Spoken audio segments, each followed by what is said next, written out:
Hey, Sonia, how are you? Let me know if you can hear me over this fan. It's a little warm in the room today.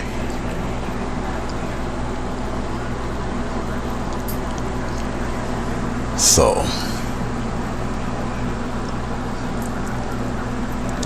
but if you're driving, I can understand.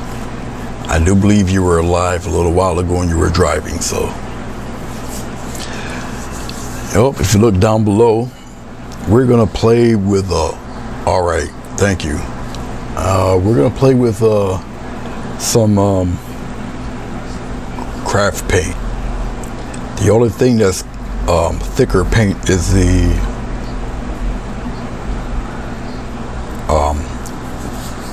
raw umber. But essentially, since craft paint got those flaky names on them. Oh, you're home now? Okay. Hey, Sharon, how are you? It's good to see you, Sharon. We're going to play with craft paint today. I may add more colors as, well, it depends if time permits, really, how long you guys can stand me. All right. Okie dokie. And I'm not going to use vegetable glycerin. I'm just going to use water. All right. Okay, so with all of that said, let's get right to it. I'll just give it a nice little spray of water, just like that. And I think I'll deal with a 1-inch flat brush today. All right. Now, this is 11 by 15-inch watercolor paper. It's double glued. Like I say, I'm spraying water on it. Don't know how long it's going to last because it's pretty warm in the room, but it's there. Okay, let's take a little bit of this light baby blue stuff, just like this, just right on the corner here. Now the paint's going to take a different property. One, it's lighter paint, and two, it's water.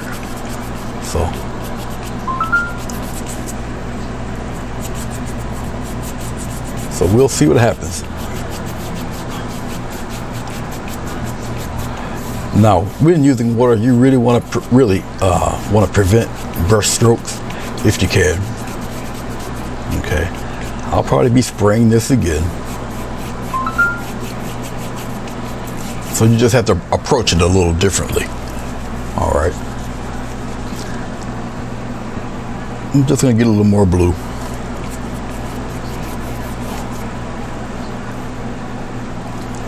And with the acrylic, now this watercolor paper is also this watercolor paper is it has two sides. It has a rough and a flat side. I'm actually painting on the flat side. So with water you have to paint a little more brisk than you normally would. All right. Hey Keely, how are you?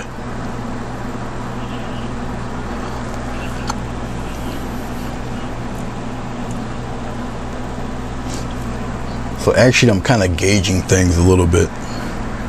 And yes, I will be adding more. Oh, pour me a cup too.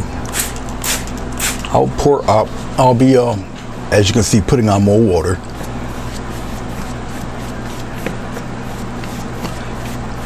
It really depends on how much of the blue I need. Actually, I think I need a little bit more than I thought.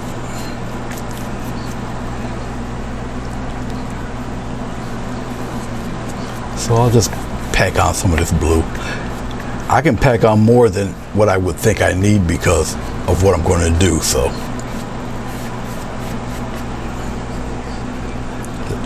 the thing is with water, if you go over what you've already painted, it tends to lift it off, but that's okay. You just keep putting on more layers of it, that's all. So it's okay. And like I say, this is craft paint. It's a different type of, it's still acrylic, but it's a different texture. Okay, and once it's on there, just let it dry and try not to have it so streaked out. Try to prevent streak marks if you can. If you can. I think that'll do. That'll work. I'm wiping the brush off on my towel.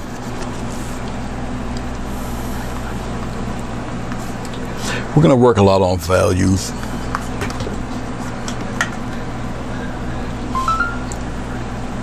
Oh, I see Carolina just popped on. So for those of you who want to visit Carolina, tell them I said hey.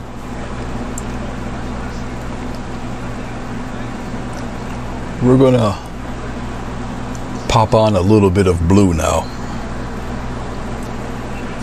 I kind of know what I want to do, so.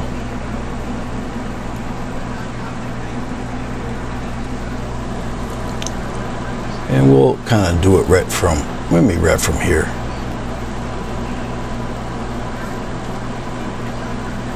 We'll bring it way up around in here a little bit. And we'll kind of corner it in like that.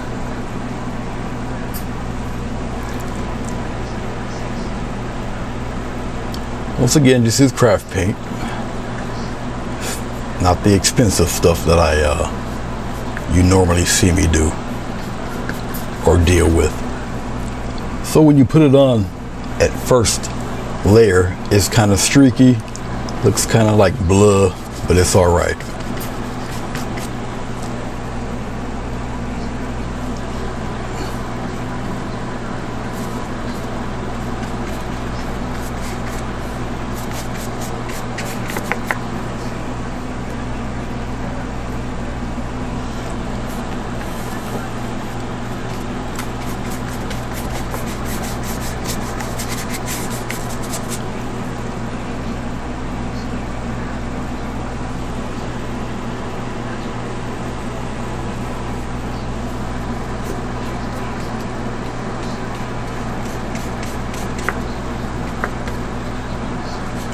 This is the thinner side of the watercolor paper. It's not the rough side, as you can see by the strokes.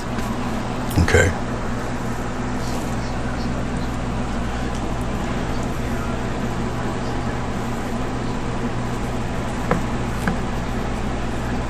And it's got gesso on it.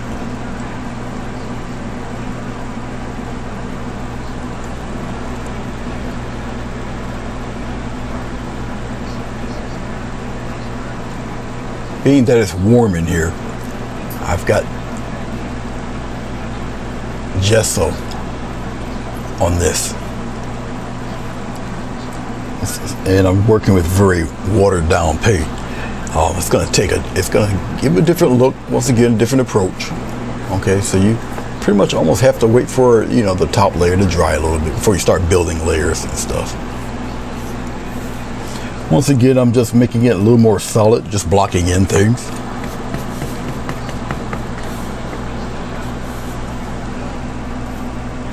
Which is why I'm using such a broad brush for this size paper anyway.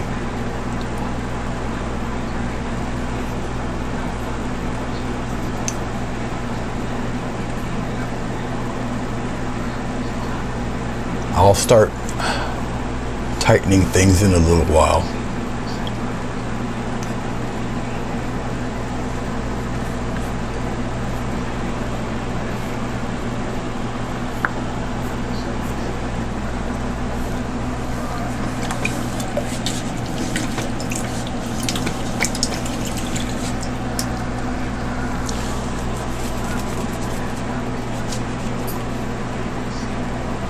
Shouldn't have did that, but I shouldn't have did that either, but it's okay. It's all right. I need to leave stuff alone because it is the looser paint. So when it starts to dry, it starts to give this look to it, I'll leave that alone. I'll leave all that alone because it's still kind of tacky.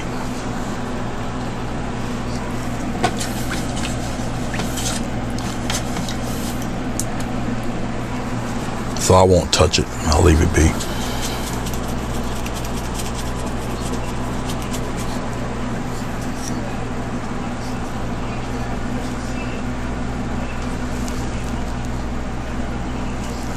I still want to deal with the watered down paint, so I got a bunch of craft paint here that I really need to use up. You know, this stuff. This is usually the paint I use for doing my acrylic pours, in case you're wondering. And of course I haven't used a lot of this in a while, so it's probably pretty gummed up, and it is.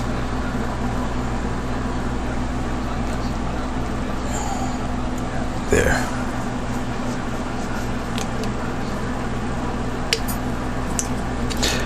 That should do the trick.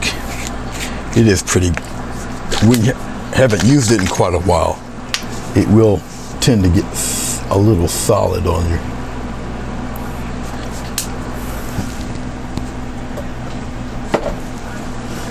Even the white that I have is a little bit on the goosey side there.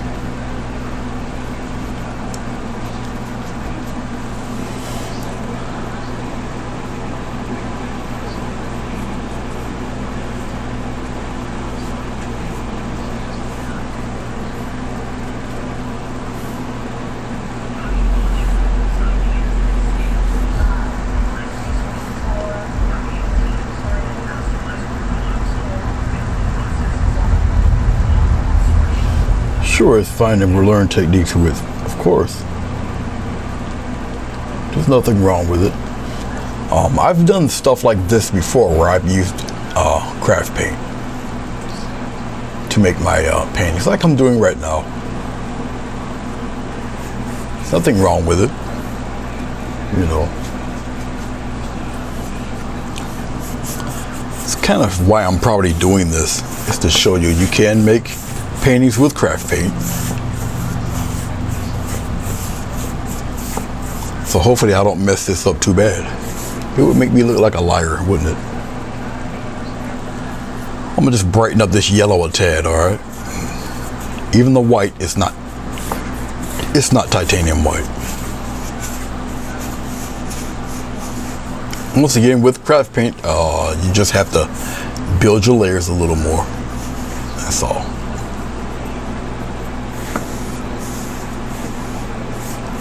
Okay.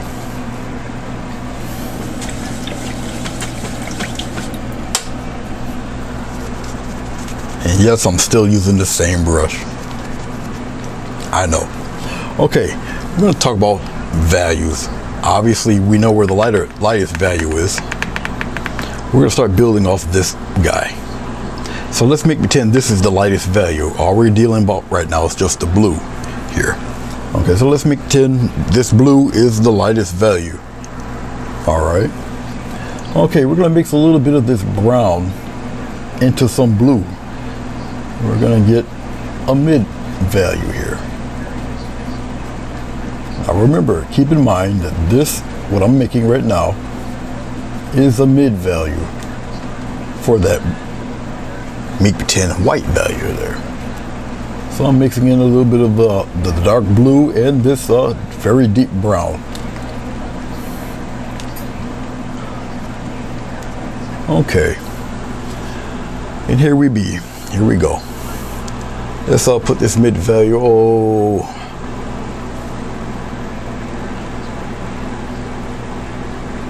somewhere around in here.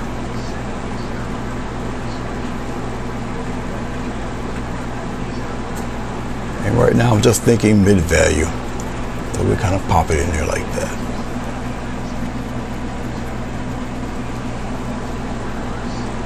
I can thin the paint to a consistency that I will find useful for me, but not at this point. Still making a little more mid value.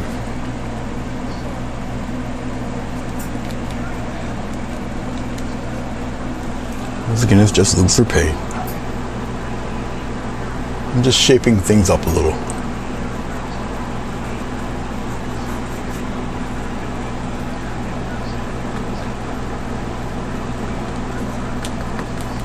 I gotta be careful here because it's still wet. But it's okay.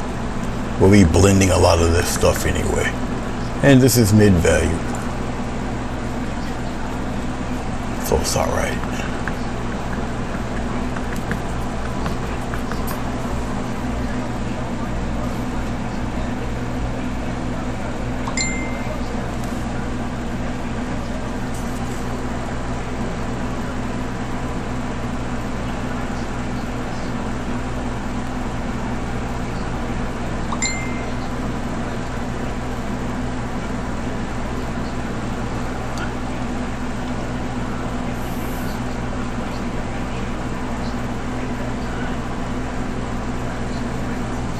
Yes, I am talking to somebody as I'm talking to you. Now, down below here, let's darken up this here. It's all mid-value here. We don't need no more blue, really.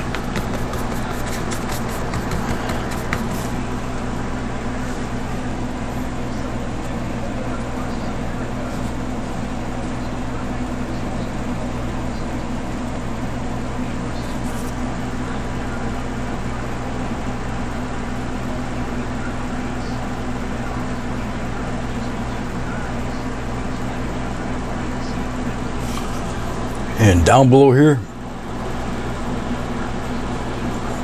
keep that mid-value right here.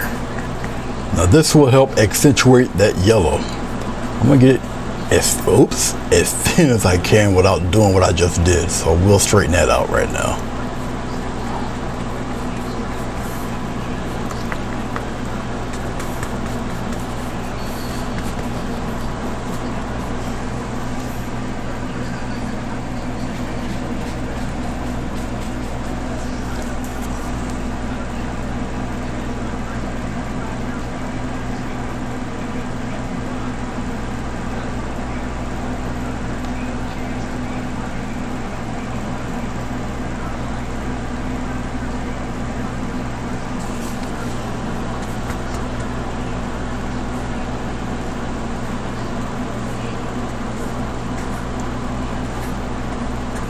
Yes, I have to take that call.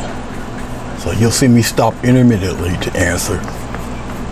But I'm pretty decent at that multitasking thing.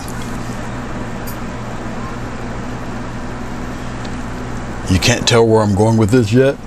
The suspense, is it killing you? Well, I can tell you where I'm going right now. Adding more blue.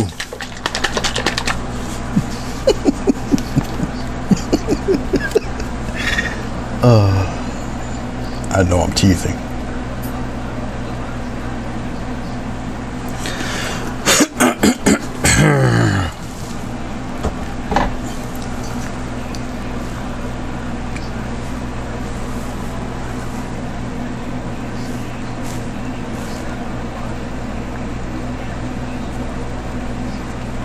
Adding more brown to the blue. More of the mid-range stuff.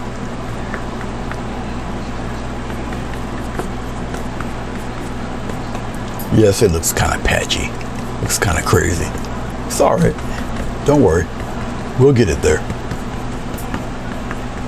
Like I say, craft paint's a little bit of a different approach. All right. No glycerin, just water. Water and craft paint. All right. Okay. Patchy. Looking kind of foul. It's all right. We got a nice little patch of this. Probably my fingerprint with oil, but that's all right. We'll work that out. Okay.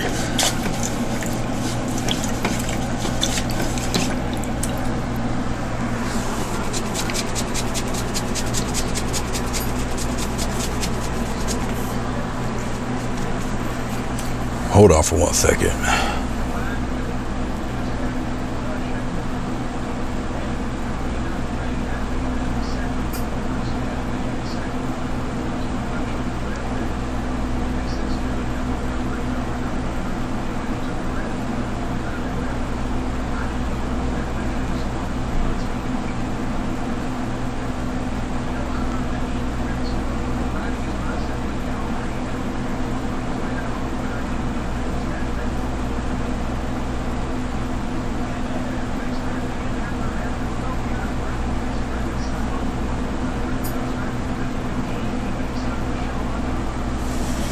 Okay, so let's get to doing the shading on the mid-tones, and I'm actually going to do something with the highlights and stuff, but that'll come later. Let's do the mid-tones right now.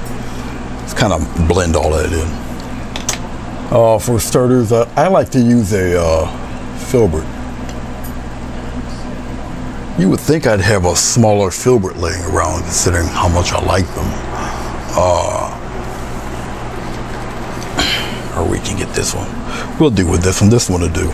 All right, we're just gonna play around with a lot of the dark and the blue with a little bit of white in there. So I'm gonna just go here and dip a little bit of the blue, get a little touch of brown, put it in there. Small touch of white. Kind of graze it out. So we kind of want an in-between color.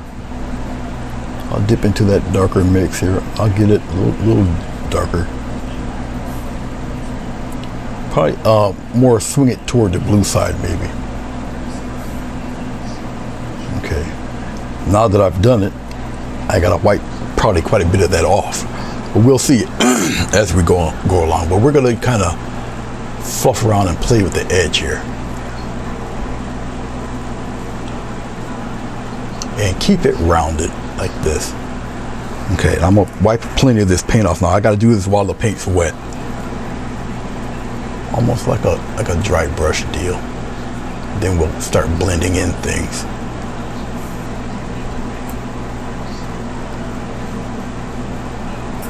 It's just a lot of padding because the paint's still relatively tacky. Put it in a rounded motion like that. I'm more inclined to do this with the interior, so we'll round out the edge there like this. I'll come in, just round it off like that. Wipe off the brush, and we'll just kind of pat this stuff.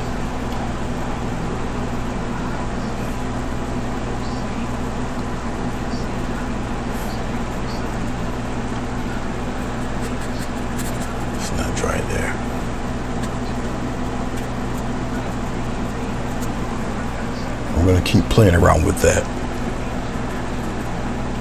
Just tap it in there.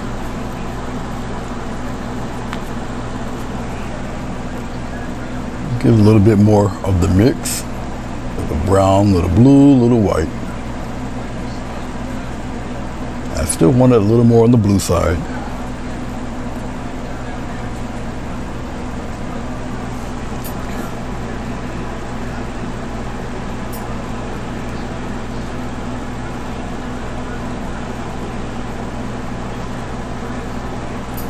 Still want to keep it kind of rounded in there. Wipe off the rest, kind of really fade it in there.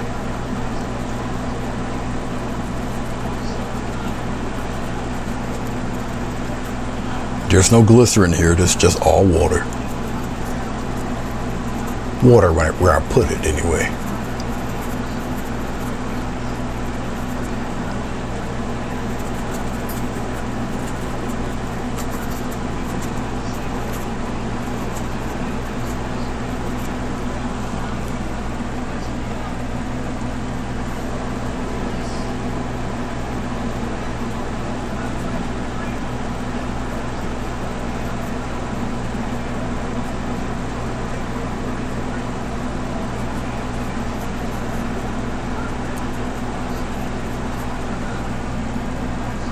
I'll just keep using the tip of the brush.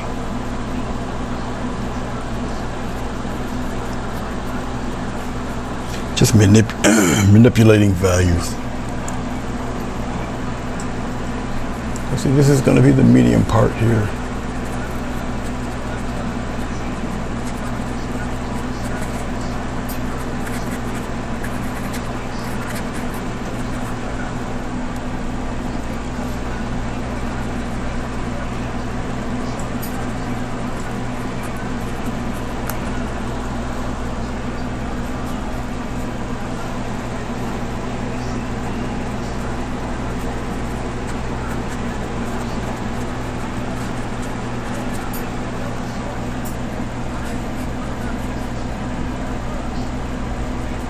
more brown, a little more blue.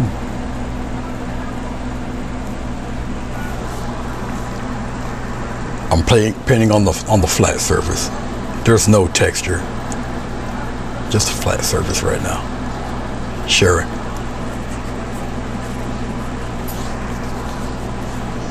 It is still watercolor paper, 11 by 50-inch watercolor paper.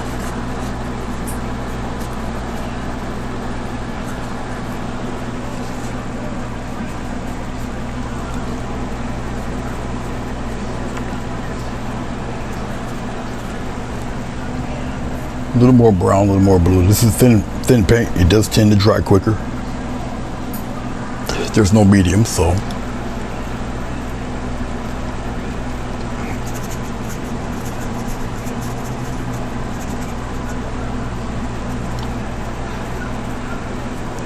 let's go with a little bit of just a little bit of blue.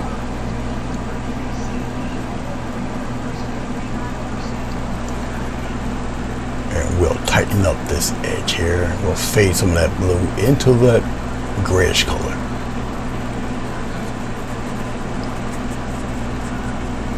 So we're just tightening up a little bit of this stuff in here.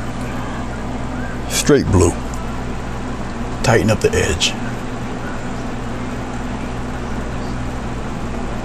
Bring some of that blue into that mixed color there. Some of that tint right in there. Tip of the brush still. Maybe needs to sharpen up that edge of the cloud there, that blue. And you fade it into that gray.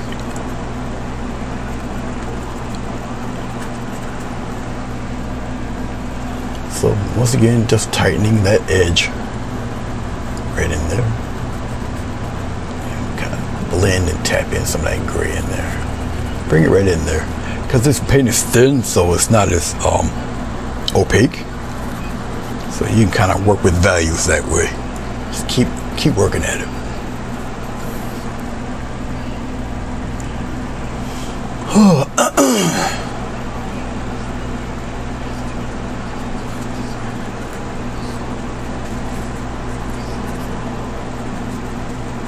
And because the paint's a little bit transparent, you can work your values easier, really. The darker paint, going over some of that gray, sets some of that gray back, of course. Anything darker will set it back a tad. You'll still see it, but it's just darker than what you leave alone.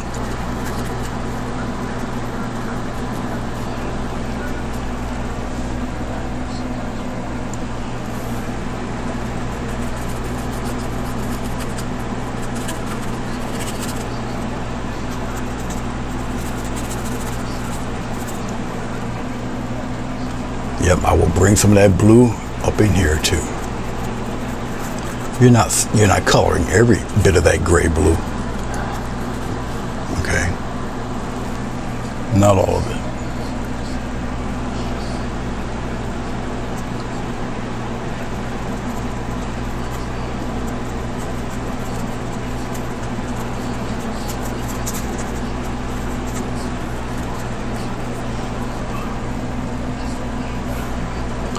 So there's a method to my madness.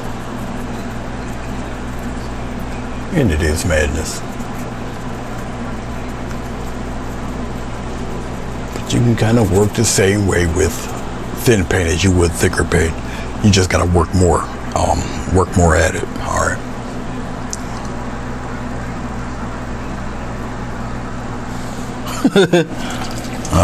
You got me. You got me. You got me, Sharon. You got me. Funny. Let's go back into our brown. Go back into our blue. A little touch of white in there. A little more on the blue side.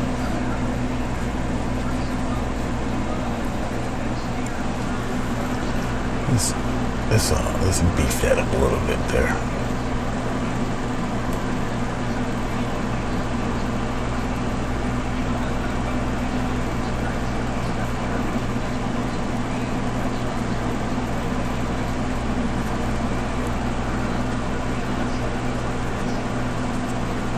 something like that. And I'll just kind of rub it and rub some of that away. You can take water on your brush and do essentially the same thing. A little bit of water helps you fade this. You got to be kind of quick with it, because she will dry up on you. I'm just rubbing.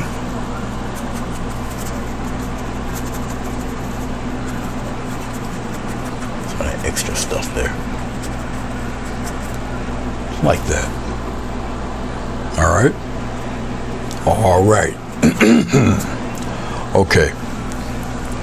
Let's work from the bottom going upward. This will be the darkest part, all right? I might use this thinner brush here. Let's mix.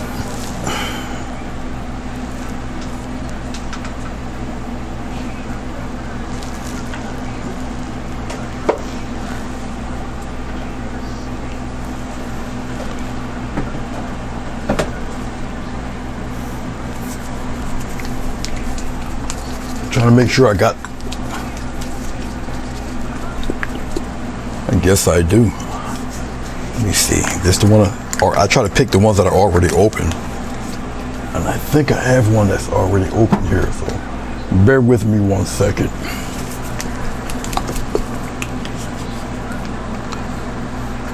Maybe I don't.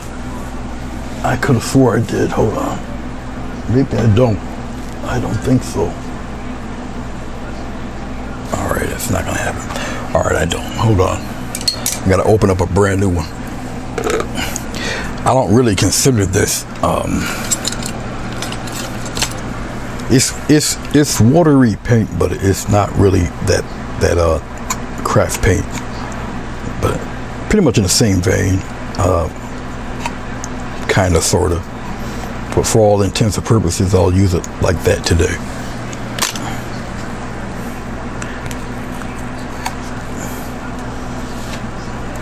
And this is all deep red. This is a crimson. I'll pop a little bit of it right here. Just like that. And I'm just looking for extremely dark. I might need a little more than that. Just dark paint right now.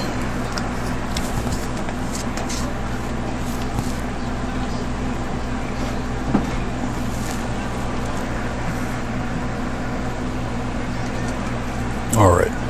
We're gonna take this dark, deep red. We'll put it right here with this gray. Get a little bit of blue. We're just gonna get it a very deep maroon color. A little more blue. I want it still somewhat on the blue side, so we'll just deepen it a little bit. Give some raw umber, mix it right in there with it. It's gonna almost look black compared to what you see here. All right, we're gonna work.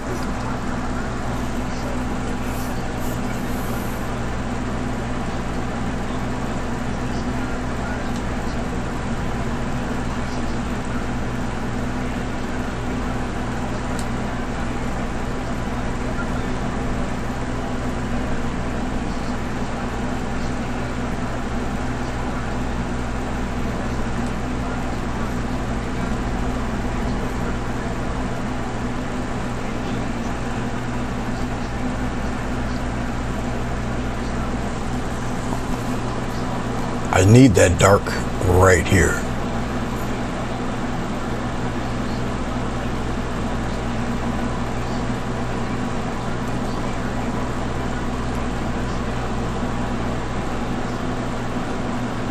About as straight as I can get it. I'll just kind of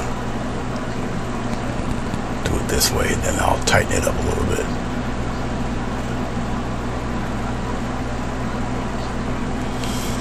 As long as I got enough buffer of this deep color, then I can work my way upward. Okay, I can probably still get away with using this. Okay, here we go. I'll start the roundness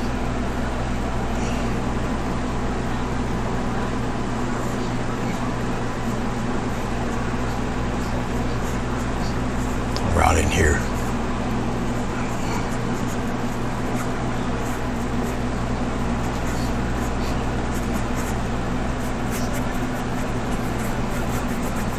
Still fairly solid here though. We're gonna work all of that up into that light area. We're gonna just kind of scumble it away there. I'm not gonna necessarily get rid of all that blue either. But we're just gonna marry them two together a bit. So there'll be a lot of scumbling. Yes, that's an actual word.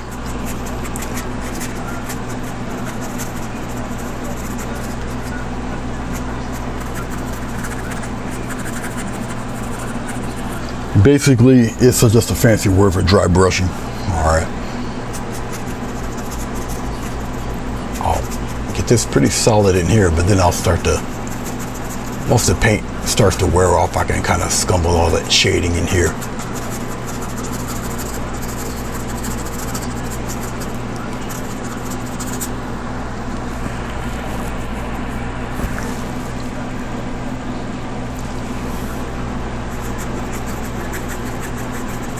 You can vary the pressure, how much of it you want in there, how much of it you don't want.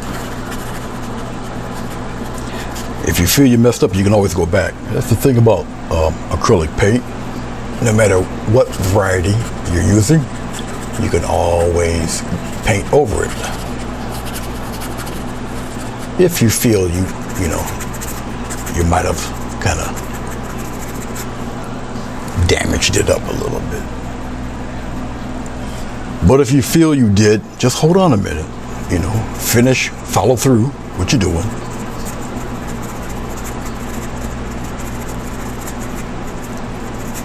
All is not lost, all right? All is not lost, but can you kind of see where it's headed now? And once again, it's just regular old craft paint, nothing special. It's craft paint. No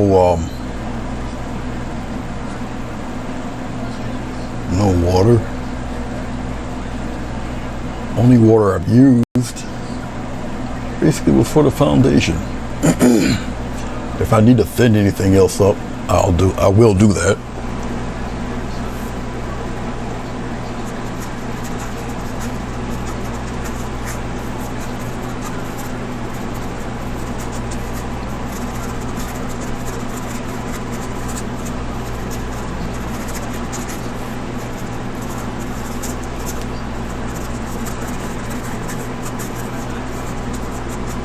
I think you guys can kind of see what's happening.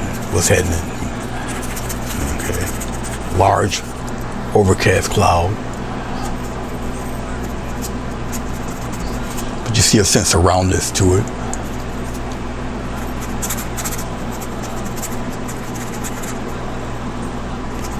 You see me looking up to my right, which might be to your left, but it's to my right up here. There's a large screen there. So I get to actually see it and see it in a different light. So this is why I'm looking up toward that way.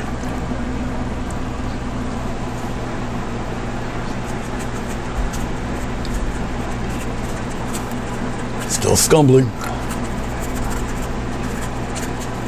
Still blending. Still having a little fun with it here and there. Okay.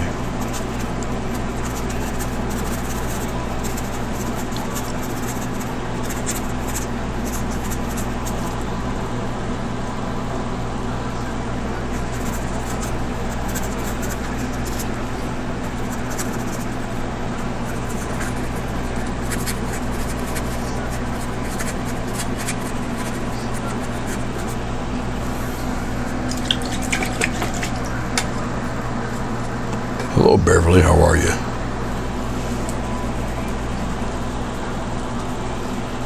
Okay. Fairly dry up here. All right. I can spray it again if I wanted to, but I won't do that. Let's take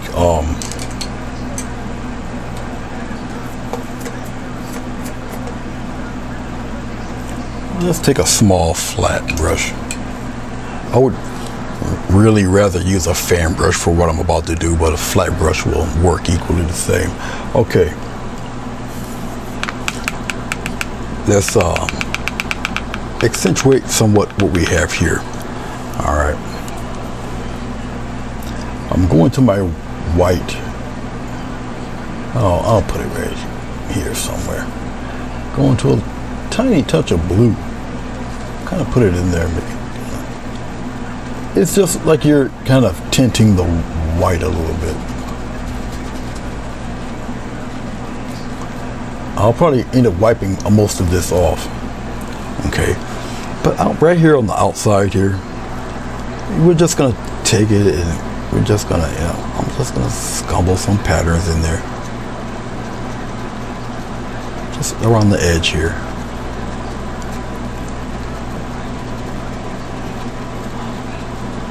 I'll bring some in here like this. We're gonna build off of this, so fret not. Bring some out here, kind of show it a little something right up in here, like this, and kind of all up in here around this edge here.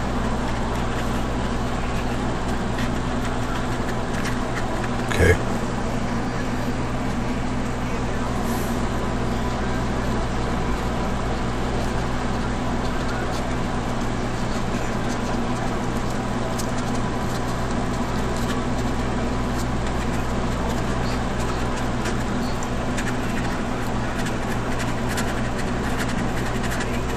And still scumbling. Still want to keep that roundness to it. Alright. But you guys kind of see where it's going. I'll take a tiny bit of water. Tiny bit of water. Now, water with this type of paint, it causes kind of a film. Here, I'll put it up. No, you guys can't see it. Put up top of it. It kind of makes a film there. So, a little kind of a misty, kind of smoky type of thing going with it. And I'll play with that right around on the edge here because it's pretty light and it's really your hand pressure doing all of that. Okay, I'll wipe some off. It's still pretty damp, but I'll just come in here and kind of feather some of that around in here.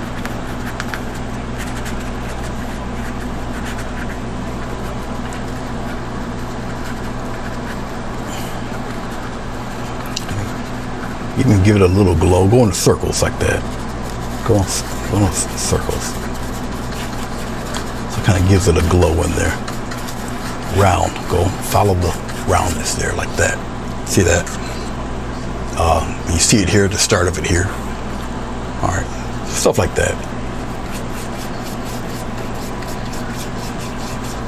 And I'm just rubbing residue off the paint in a circle motion like that. All right.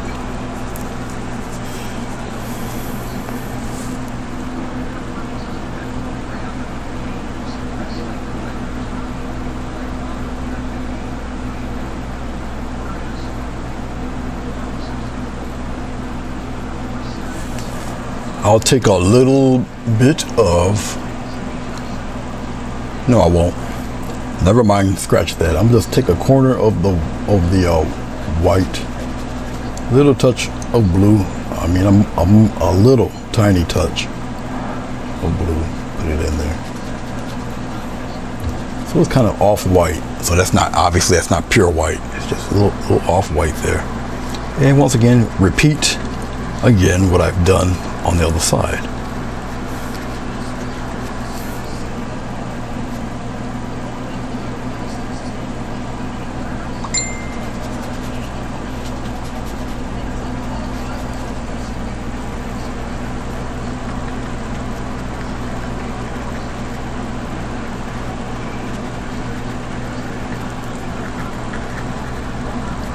Now, if you think it's a little too bold, give it a second.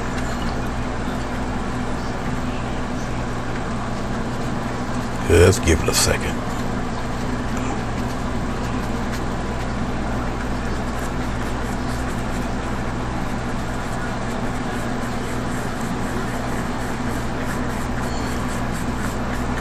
Depending on the brightness, where I might want the glow to be a little whiter or whatever. All right, especially here in this deep area here, we can exaggerate that a little bit, get it a little whiter. You kind of intensify it right here, if you so desire. It's really up to you. All right.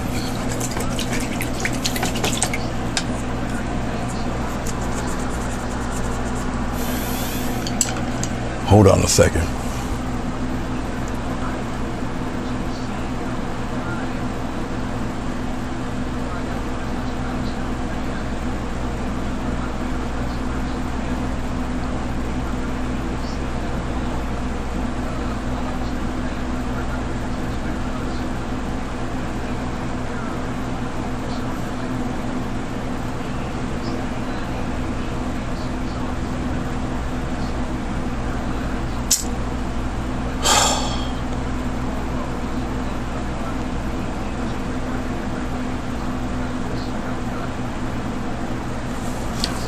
Okay, let's dip a little bit of water, brush it, white water into the brush. I'll get command back of the English language. I'll put it here for a tester. I'll dry it a little bit, and then we'll just kind of wave it around on the outside here a little bit. Sometimes you almost wave it right there. You go, wave it right off.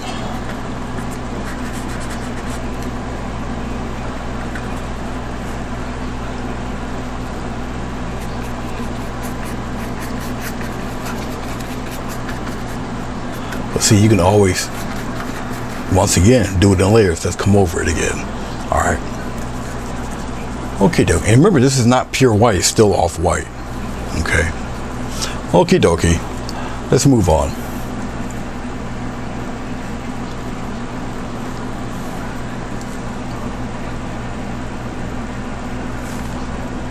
We'll go back into a little bit of more brown. We'll put the brown right here in this corner. You may not be able to see it because I don't have the lights on. Nothing but brown and blue now. So I need deeper and darker. We're going to play with this. I should use a little water, but I'm not going to now. Just more or less pure shading now. We're going to get it fairly deep in spots just to make it a little more ominous. Right up around in here somewhere. I'm just going to work all this dark stuff in here in the corners. I'm going to wait. I'm just get a massive bunch of it. I'm just going to scumble it around here. And then as it dries off the brush, then I can kind of blend the rest into that purplish color there. You can get away with doing a batches of brown when you got purple and blues in there.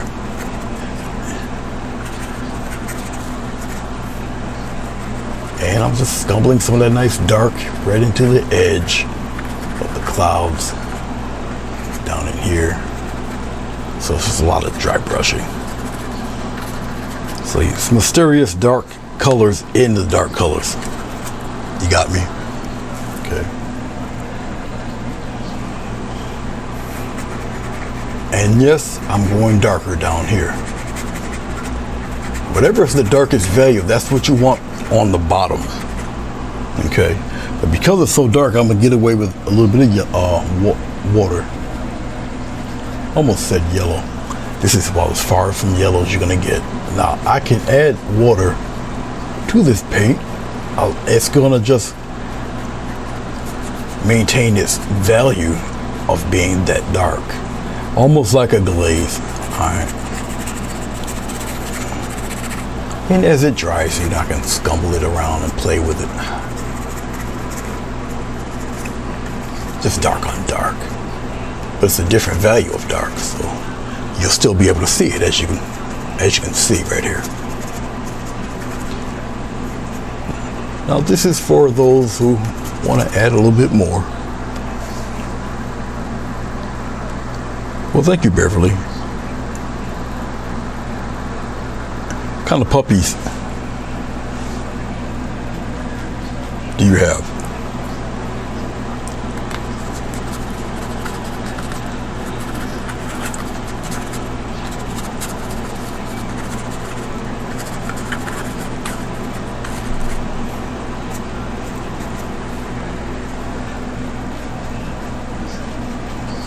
And you always got to kind of think depth. You got to kind of think roundness and aerial perspective, believe it or not. See, you can't really have effective light without strong dark. You got me? All right.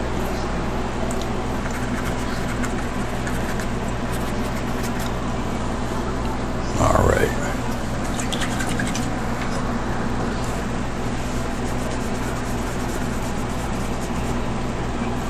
Now, with such a strong dark in there, I know I'm being backlit by the light back there. Sorry. But you still see the lighter shades in there. And you still see differences of value in that dark also. Okay, let me do something for you guys, because since I did all that painting like that, I'm gonna have to get up to do this. My arms aren't long enough. I have to change the focus. The focus is different now, so it's not as sharp. One of the drawbacks.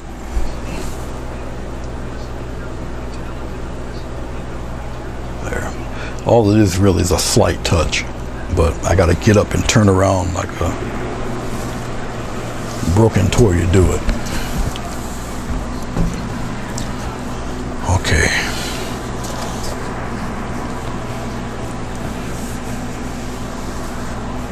All right.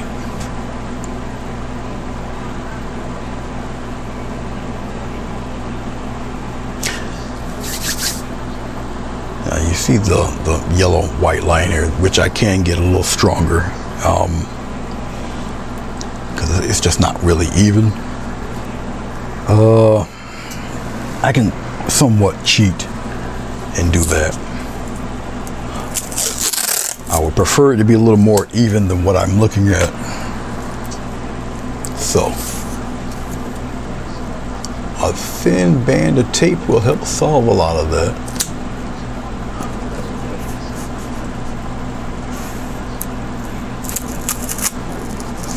I gotta do it from its lowest point. That should do it.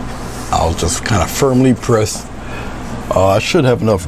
I should have enough dark to do that. In a perfect world, we'll see. Believe it or not, I don't. Isn't that something?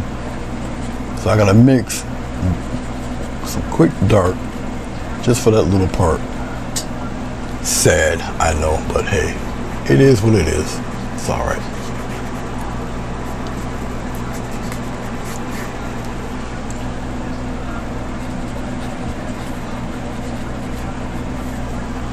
I know.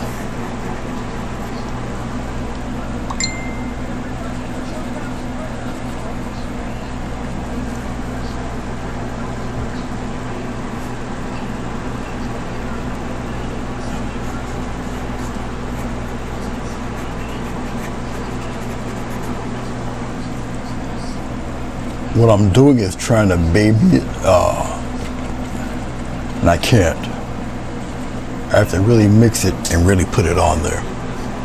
That's, I think, one of the drawbacks of thin paint. You really gotta get you some paint and really slap it on there like this. Okay, just like that. And basically, I just want it even.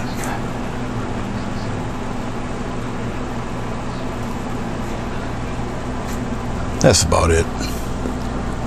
And now I gotta let it dry. Just carefully peel the tape.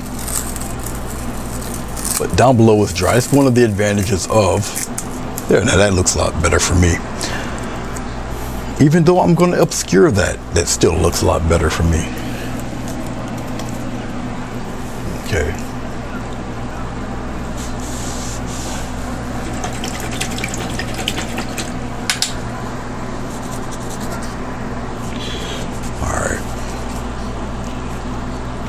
Now I can play around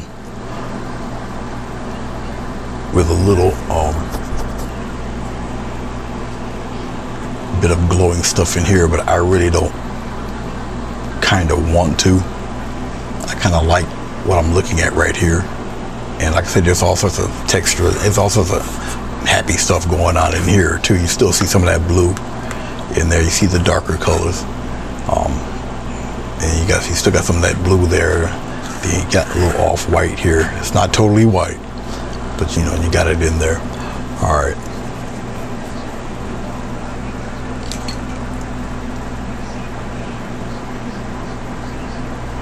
Okay. So I gotta let this dry totally, so I can't really mess around with it yet. But I can't go any further until it's totally dry. All right. I guess while it's totally drying, I guess I'll mess around.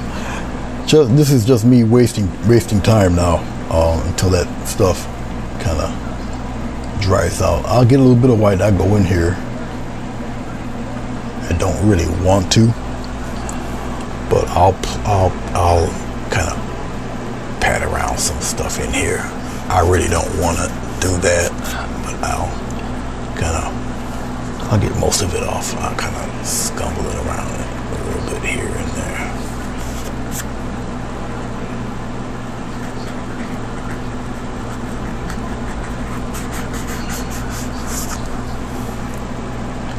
It make it look like there's a little batch of sun going on around in here somewhere.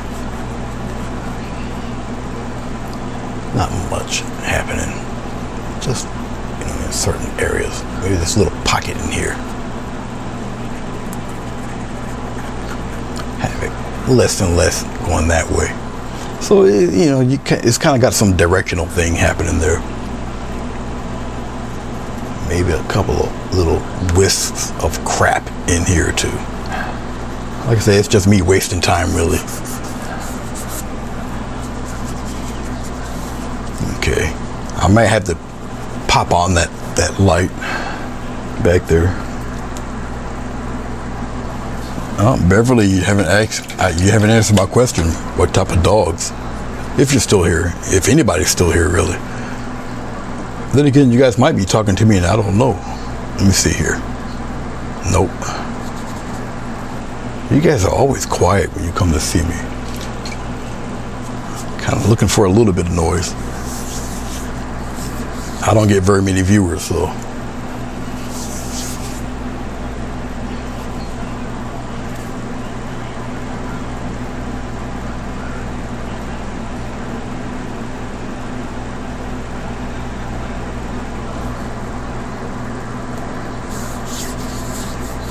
Okay, Sharon, still hanging in there with me, huh? Okay. Oh, well, I appreciate it. Okay, Keely. Hey, RV. All right, you guys are the silent crew.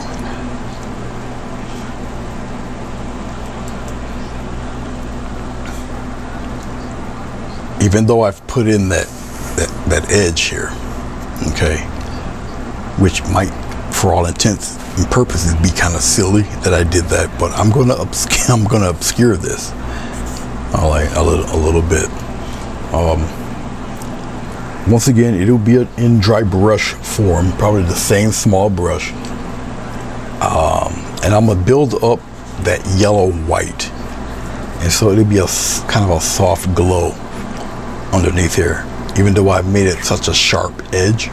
Okay. All right, so it's kind of probably not very sensible that I made an edge like that, but it just bugged me.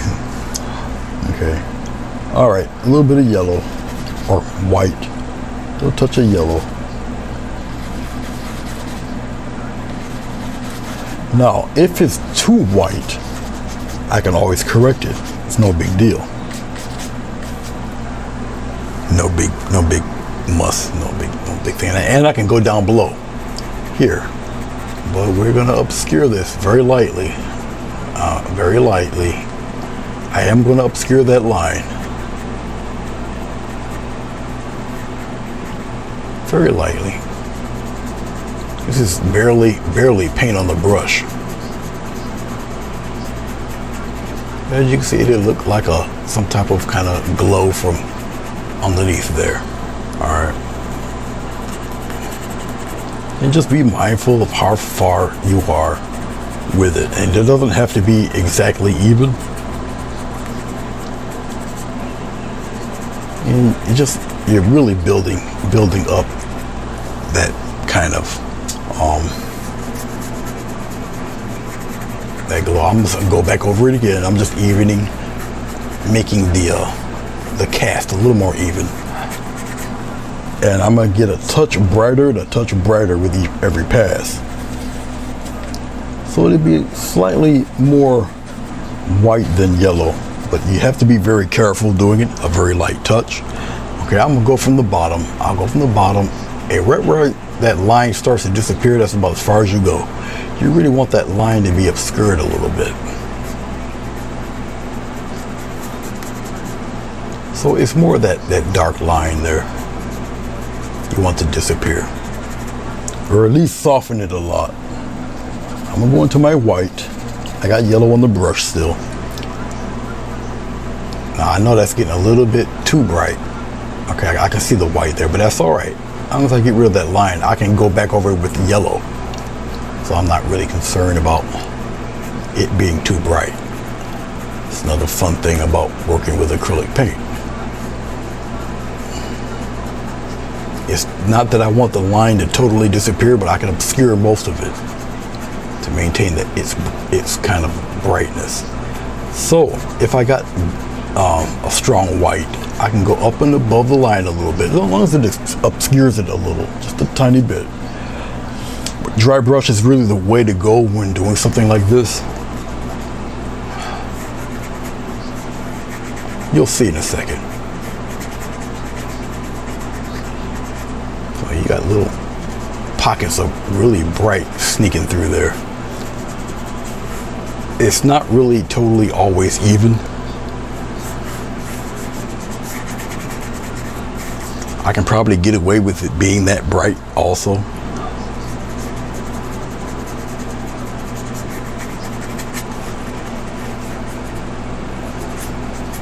I probably might put a pinpoint of light somewhere down there. Maybe. We'll see. All right, I can take a little smidge of yellow. A little touch of yellow. See, I can bring that yellow back in there a little bit. Now, yellow, no matter what, is semi-transparent. Okay. So, see, I can pop a little bit of that yellow in there.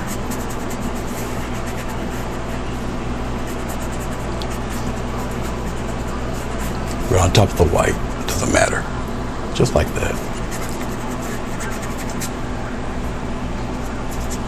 All right. Hey, Lori, how are you?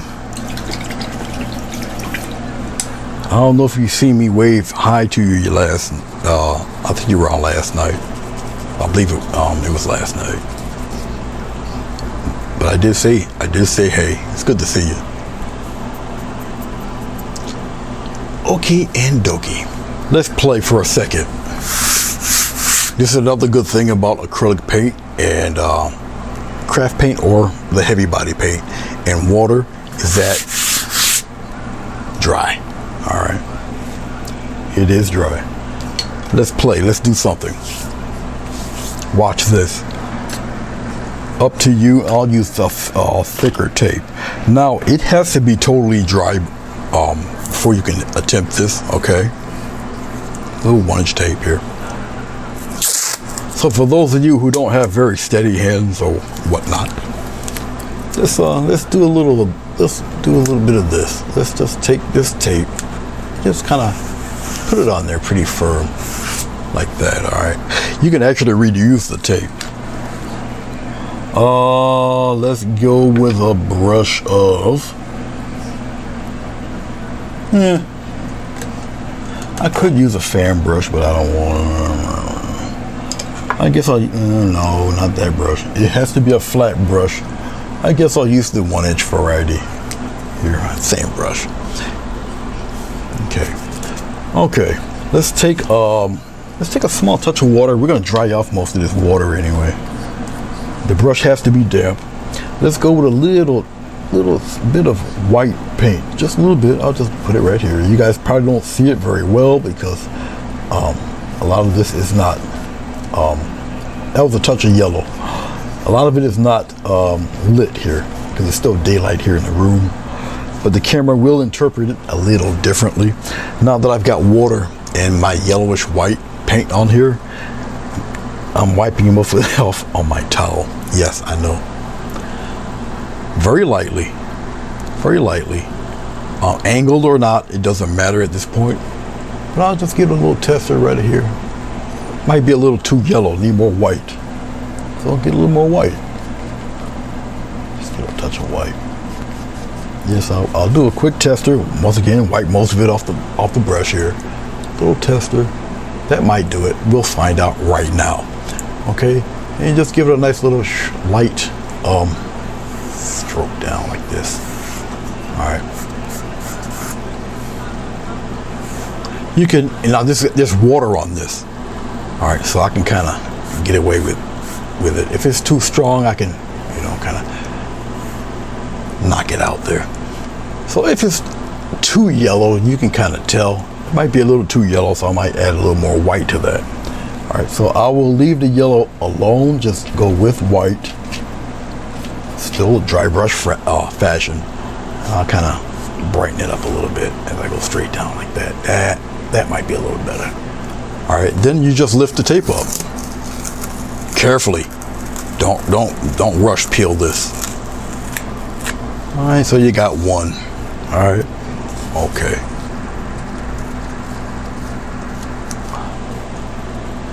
The crochet queen.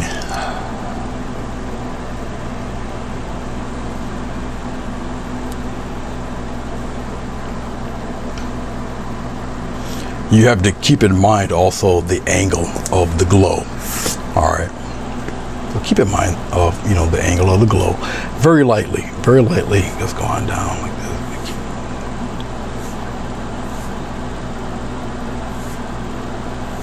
I want it a slightly wider one here. So we'll just do it that way. A little stronger down there. Come toward the edge there, make it a little stronger. Just like that. All right.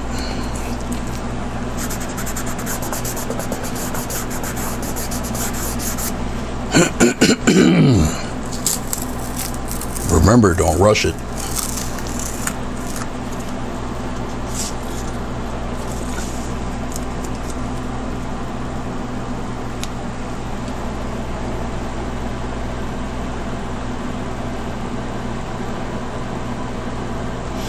This one might not matter because of what I'm going to put here, but I'll just do it anyway. Well, we'll just do a thin one like this. He's on the other end of that fellow. Like I say, that might not matter.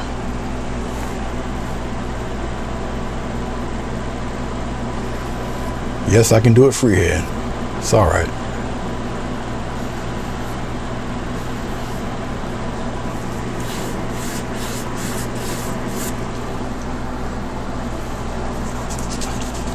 I will get a very tiny bit of white on this brush, very tiny bit. Okay, we'll just kind of emphasize some glow around in there. A little tiny bit of white. It's more like dry brushing. And I mean the 3 hairs and some air variety.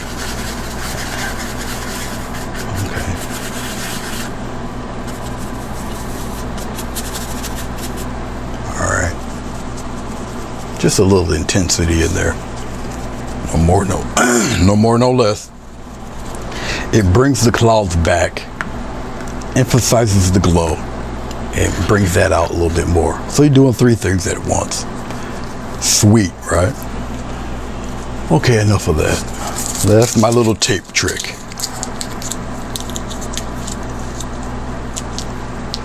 No problem, Sharon. Thank you for stopping by. I appreciate you.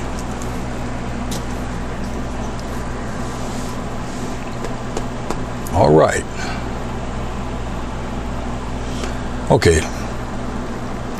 Let's work a little bit on the foreground here. Okay. let's go back to we'll go to a 1-inch brush here. So we got this strong glow of yellow, but now we got to still emphasize more or less the size of these clouds. Okay. Now we already know that it's pretty much covered most of that baby blue we have here. Okay. So to emphasize yet these clouds back here,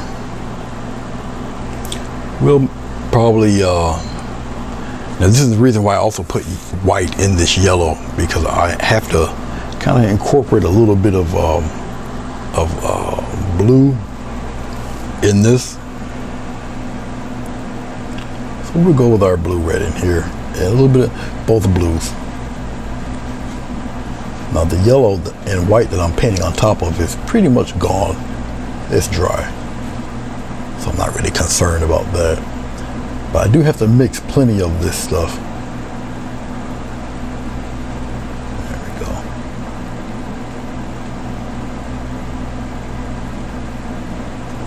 Okay.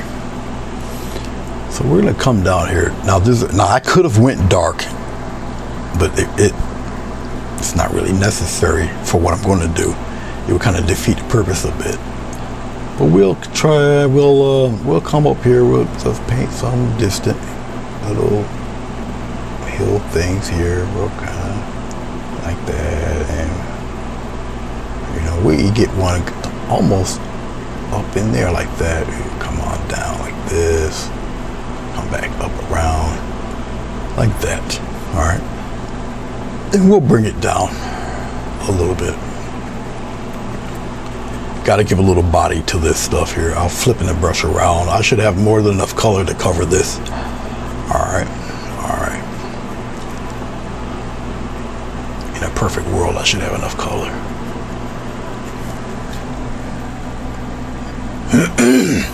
In a perfect world. Bring it down a bit. Bring it down.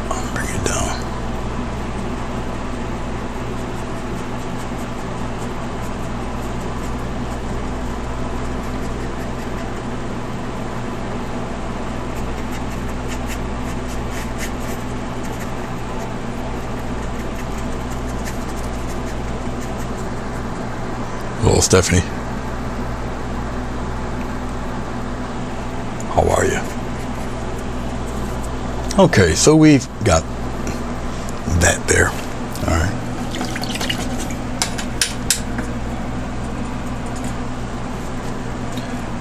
This time I will get more blue. I'll use plenty of paint for this one. So it's heavier on the darker blue.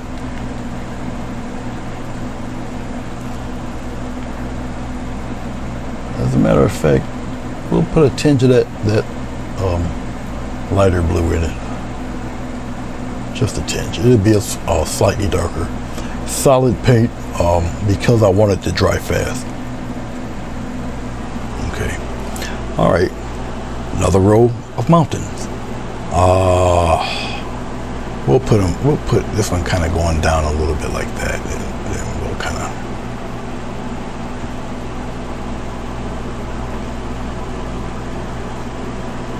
Come up above that one, but come on down there like that and drag it down.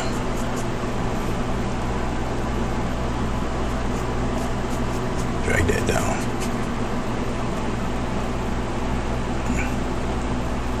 Kind of want a little more craggier than that too. There. And just drag it down.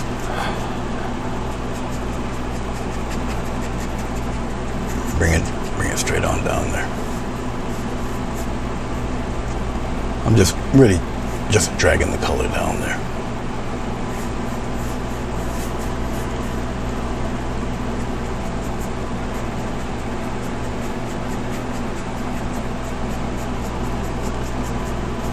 Do what you got to do before it sets and dries.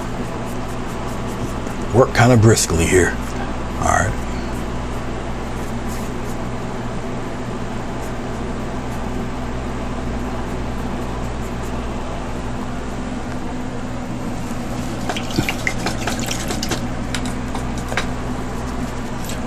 still the same color. I'm gonna get a tinge of red in there. Still keep it somewhat on the blue side though. And try to get plenty of this paint. As much as you can. Once again, I'm doing this all with craft paint. I'm not doing it with any thick paint. It's all craft stuff. Okay. They get a little larger, these guys.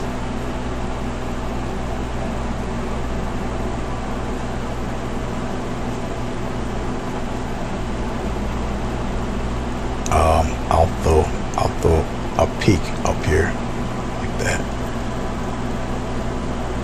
and I'll bring him down like that, like that. Bring it down quite a bit. Bring it down.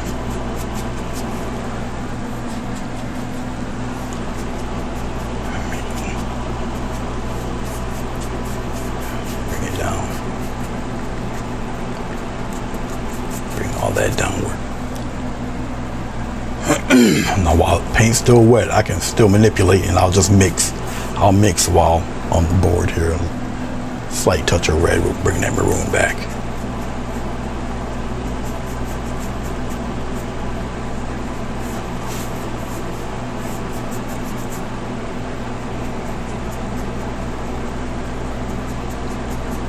Still want it a little on the blue side. That's all right. We just keep mixing that blue in there. You can kind of manipulate and fade and do what you got to do right on the fly. So, no biggie.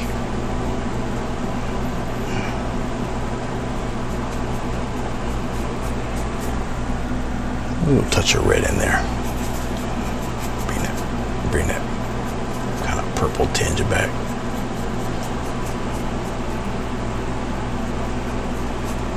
Keep on going. Now on thinner paper like this, because there's nothing for the paint to really grab on, okay, you'll get the wet streaks, I call it, but that's all right. You'll learn to work with it. It dries in a few minutes anyway, so you can always go back over it. So don't fret yourself if it starts looking like that. Have no worries. Hashtag don't panic. No glycerin, just all water. Like I said, this is kind of watered up paint anyway. And when you do stuff like this, make sure you get plenty of it, which is what I'm getting. Okay. Yeah, usually you will let it. Thank you, Stephanie Pettis. How are you in Rolling Studio? Welcome. I appreciate it. Even though I'm doing these mountains this way, as you can see, it gets more solid once it starts to dry. So once again, have no fear. Hashtag don't panic. It's all right. These colors are still in the same family of that blue. So you can always straighten this stuff out.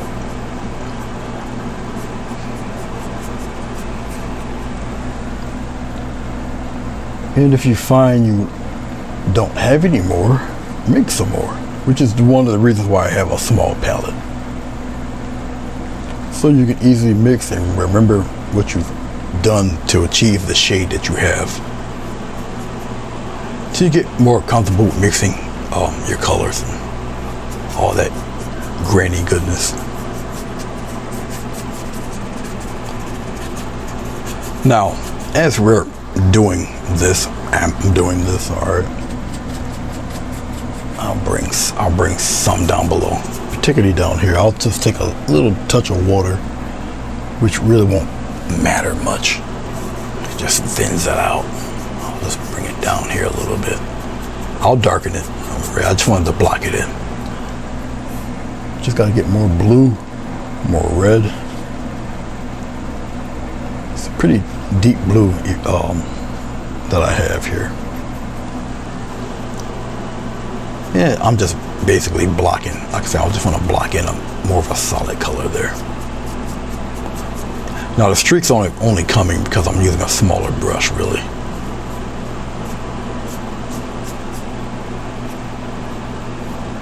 Just lighten your hand pressure a little bit.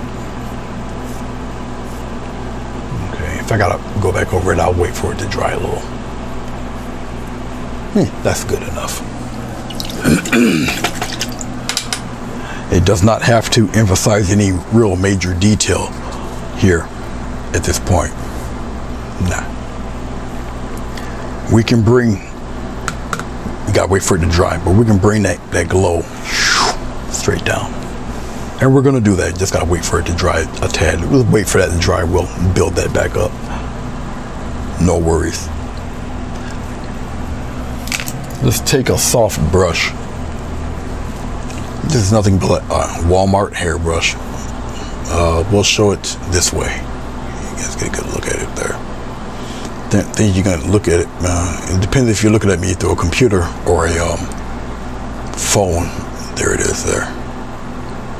You're not gonna see too much of anything here, so not too much. Let's take this brush, we'll dip into some white and act like we're wiping most of it off. We're getting a little bit of yellow. We're gonna contaminate that white with the yellow. Once again, almost a dry brush type of thing.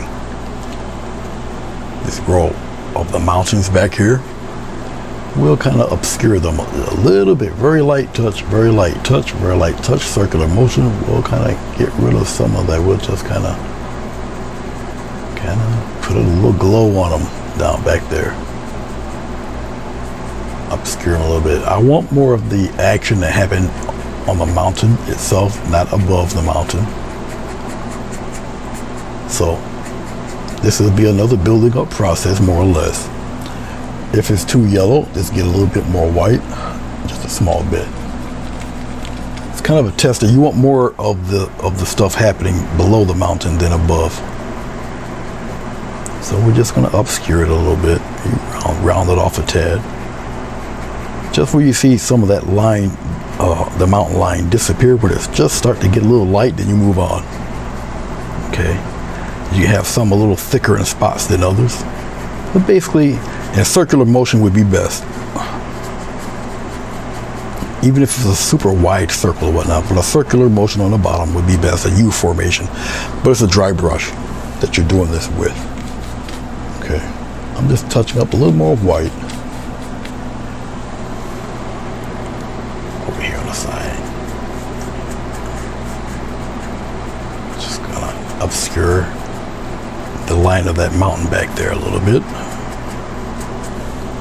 Just like that, just to kind of push that further back. You got me?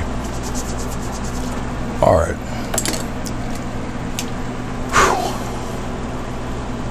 We can strengthen this.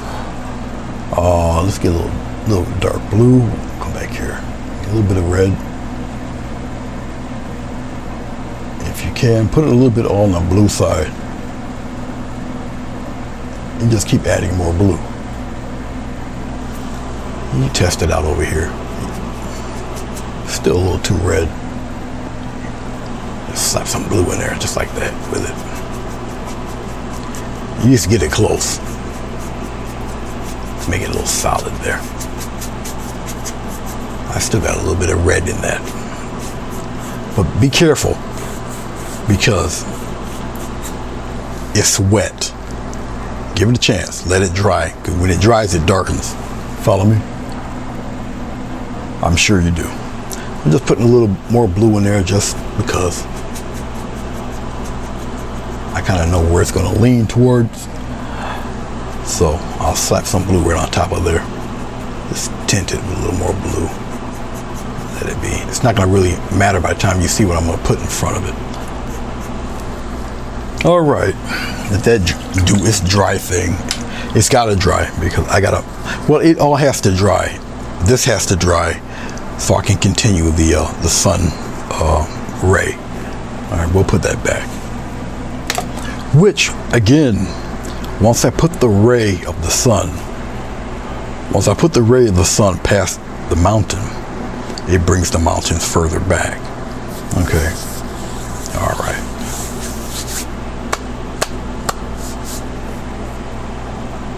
Yeah, why not? I thought of something and I'm like, well, I gotta wait for the paint to dry anyway, so let's do this real fast. I'm taking a script liner brush. I got water on the script liner brush. Not much water because it's a script liner. Let's go into our light blue, and we'll put it right here on the corner. Really water down the blue. Blue's already kind of thin to begin with, but we might be able to even get away with just this light blue. Kind of, sort of.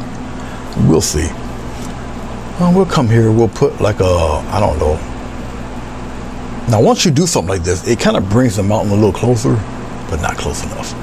We'll bring a little bit of stream down there, like a little bit of water coming off that mountain there, like tripping all around there, come off the side like that.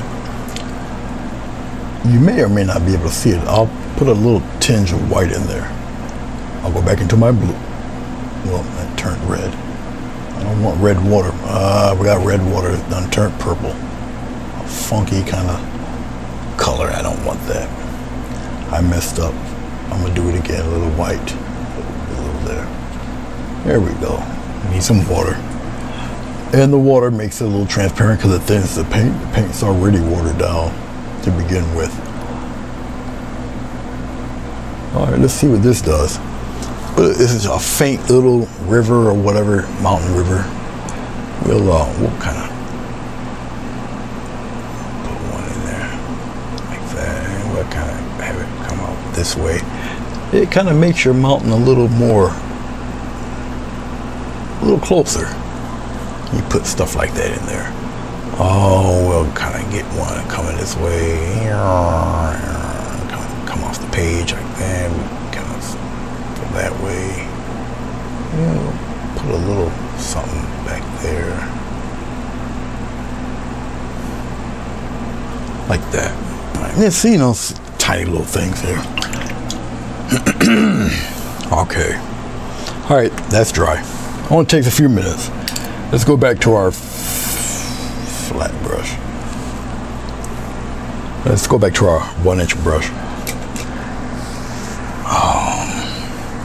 I already got rid of one piece of tape. We'll just use this one here.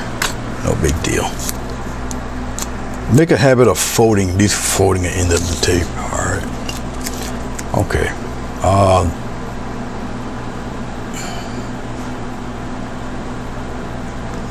I'll put it here. Okay.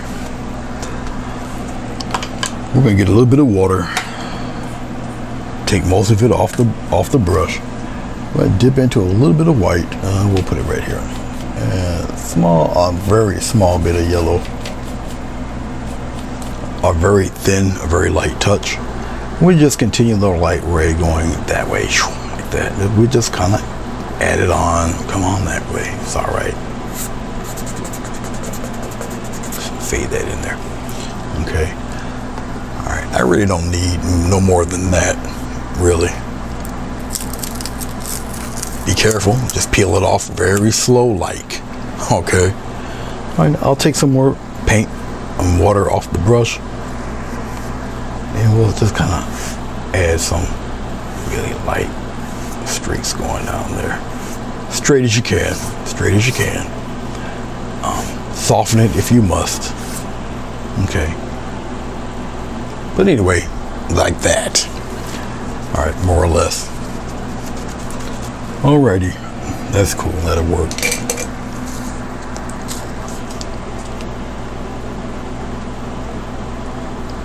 Okay, Stephanie. I shall be here a few minutes more. All right, we're gonna get the darkest. We're gonna make a very dark mix here.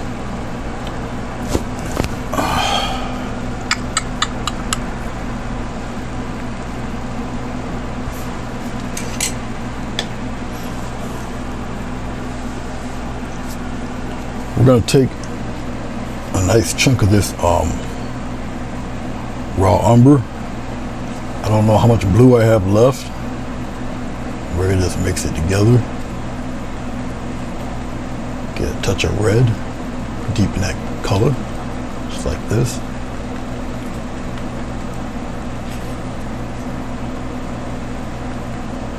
I wanted more blue than red. I ran out of blue, of course, because you know. It's just how things happen. When you're near the end of the painting, of course I grabbed the wrong blue.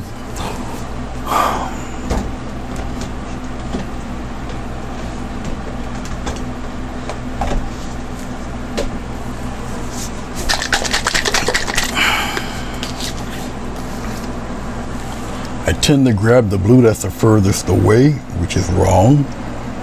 The one that I'm using is actually the closest. And that's just crap right there. Get that out of there. Come on, pour on.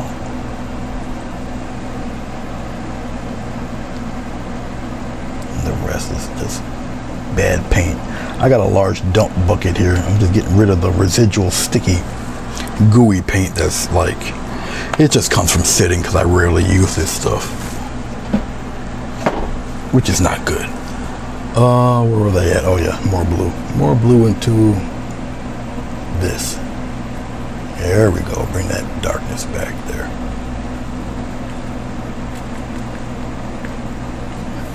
Okay.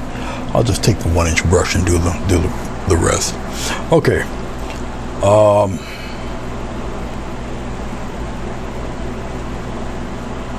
Right up in here.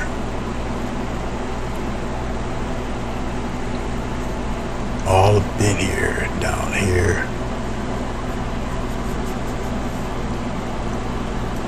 And it's gonna come up here like this. It's a nice sized fella. And I need a very crisp, sharp edge here.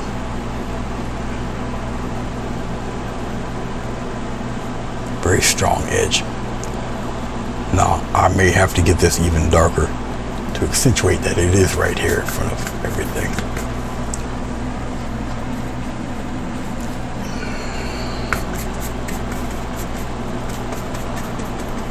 Yeah.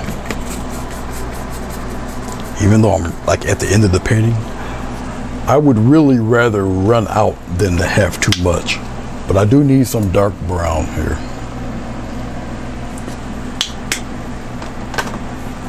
So back into the umber, put it right in there. Back into the blue, put it right in there. Really deepen this color. This is gonna make almost a soft black.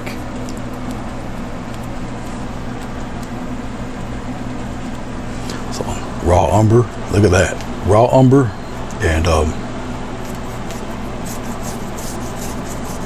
raw umber and the deep blue.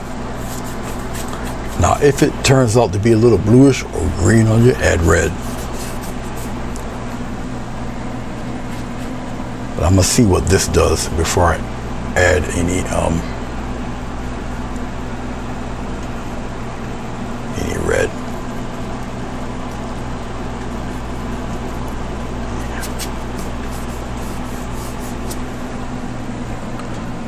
More blue, more brown. Mix it. Just using the brush to mix it real quick. Yeah, I'm gonna need a little touch of red in that.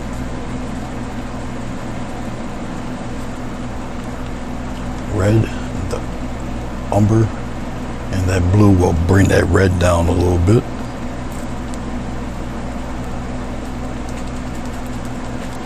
Very simple to get a color mix like this.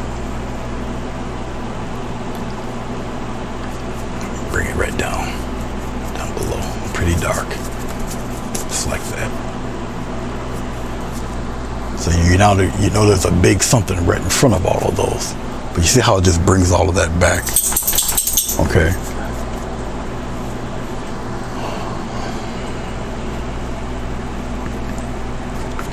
I wasn't intent on being here this long, and we just let it dry a little bit.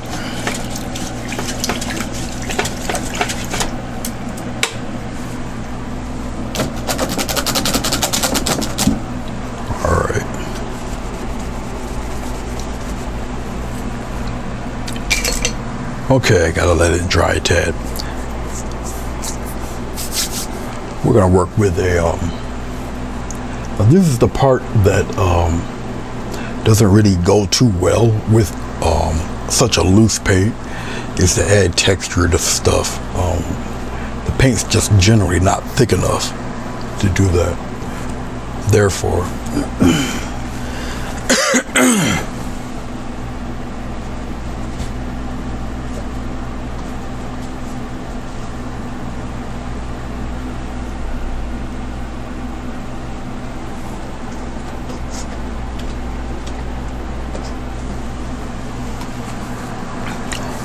I'll show it to you on the big screen here. It's modeling paste. Okay. You really don't need too much of it. Modeling paste will not lighten or darken your color because it will dry clear. But it does give a little more body to your paint. Especially if it's quite thin. Alright, so I'll just take a little bit. Come down here. I'll just put it right here in the mix that I've already have. Once again, it just makes it thicker. Nice thick. Okay. And it just helps. Well, as you can see, the paint gets thicker. All right. Now it appears like it's getting clear, lighter. It's not. Trust me. It definitely isn't. That's a glob of paint I don't need. Get off of me. Okay. But I will need it to be, this glob of paint needs to be a little lighter. So I'm gonna go there anyway. I'm gonna add just a touch of white to it. Like that. Let's lighten it up a little bit. Just like that. Nice rock color there. Okie dokie. It should somewhat do. Alright. And yes, it will dry quickly. I'll keep the modeling paste around here by me. There's a few ways you can texture the mountain. Okay. It's not, I mean, it's still a little damp here, but we can get away with it. Alright, let's go back to our brush. There's a few ways you can texture a mountain. Okay, now that I got the modeling paste, I'll just kind of, this type of texture, it does need plenty of paint. You're not going to be able to see it too well because the lighting situation is horrible. It's even kind of dark here, but you can see the texture here. All right, I might be able to get away with it with the lower camera. You might, if I put it here, yeah, you'll be able to see the texture a little bit. There you go. Okay, and it's basically a kind of a tap and slide at the same time. It gives you a very unique texture. Okay. All right. We'll start. I have a tendency to bend these blades. I'll just kind of give it a little tap here. We're just gonna kind of give it a tap in. See this? Just give it a little, kind of a playful little tap and glide like that. All right. I can tell I bent my poor blade a little. Poor guy. I'll straighten it later.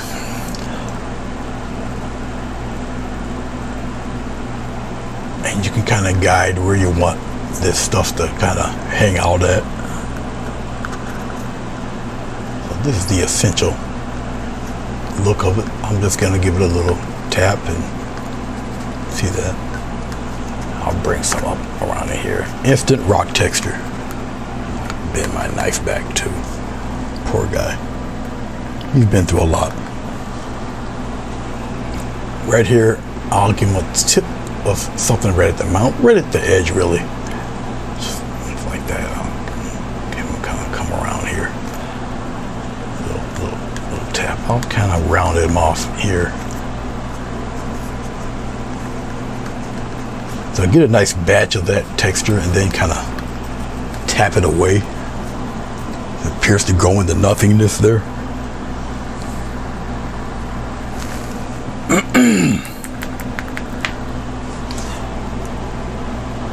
I'll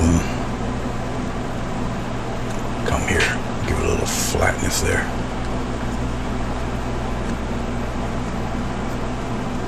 And then a little something right here. Kind of come over, kind of reach around here. Like that, just kind of You just don't want it to look too contrived. All right.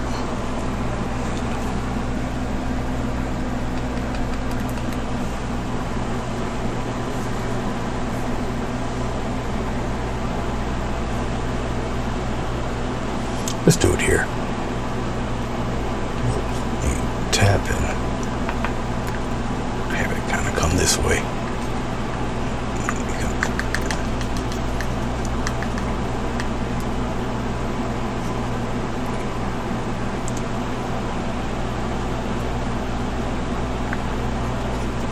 Kind of have it come toward this way. Grab a little, borrow some from over there, bring it over here.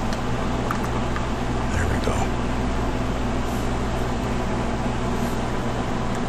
A little something right there. Kinda, you gotta lead where that edge is there. That fella.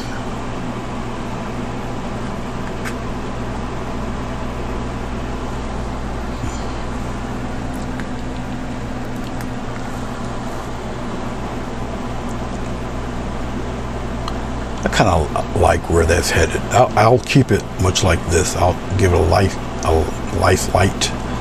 tap here.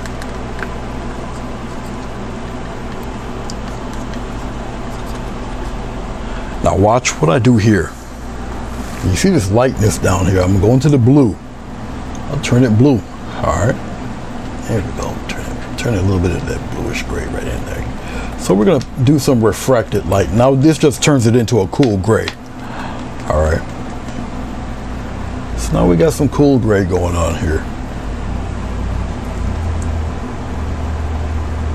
And I'll kind of play around with some of that cool gray right here and just kind of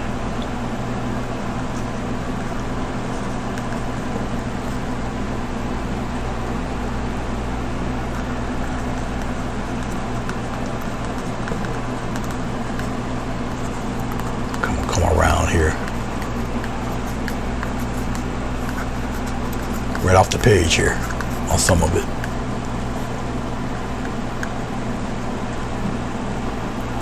And basically I'm really kind of framing where some of the cliff would be.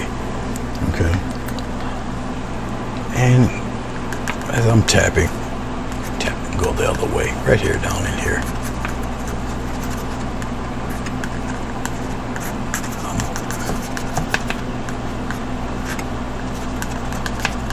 Tap and drag.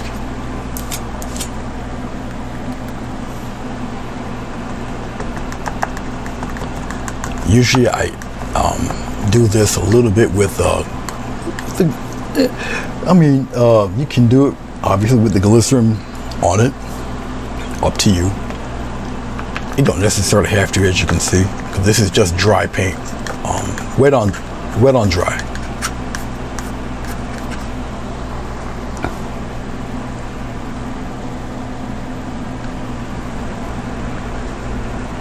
And I'm framing the back half, obviously the back half of the mountain here.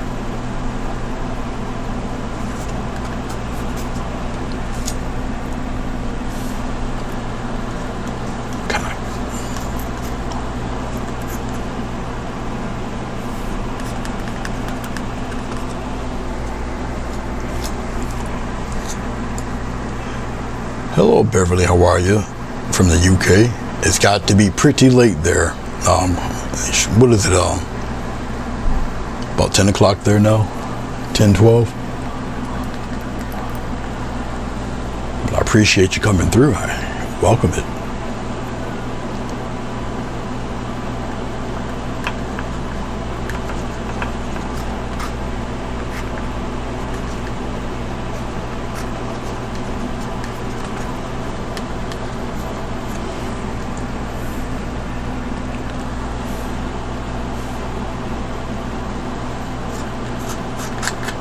Now this is modeling paste with the paint.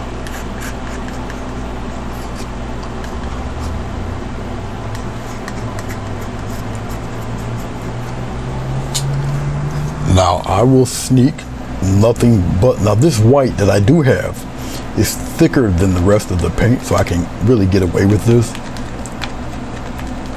Now, I got texture already on here and it's pretty much dry. So basically it's just me really just dragging it across. But be careful, pick your spots.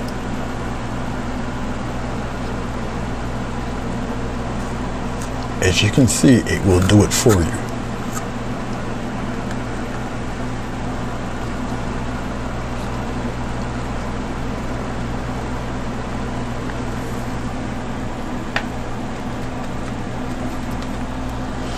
The brighter the highlight, truly the less of it you need.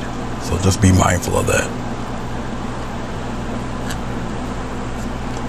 So as you go over that textured paint, it does it for you. Just a little coaxing here and there, not too much. Wherever you want that bright spot to hit on this. So you kind of be kind of manipulative, be very choosy in your framing of the white. Like I say, the texture is already on there. So now you have become the foreman. You just tell the palette knife where to go. So the texture is pulling the paint off of the palette knife. All right, so once again, you're the foreman, you tell it where to go.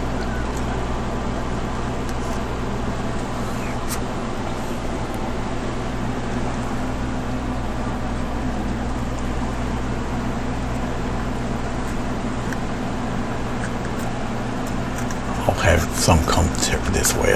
I'll let the light kind of hit over here a little bit more. Okay. All right. I think we are almost there. I think we just about had it there, really.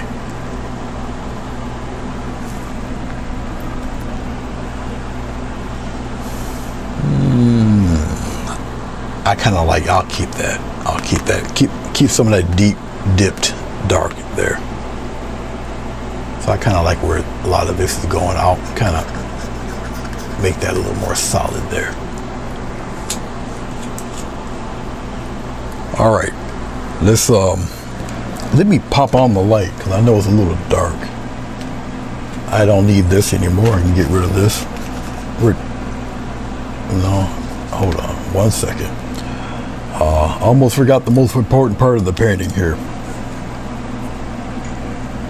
We don't need just a little bit of white paint there. I'll twirl the script liner around. All right, we'll just put it right here in the corner. You can't forget this part, right?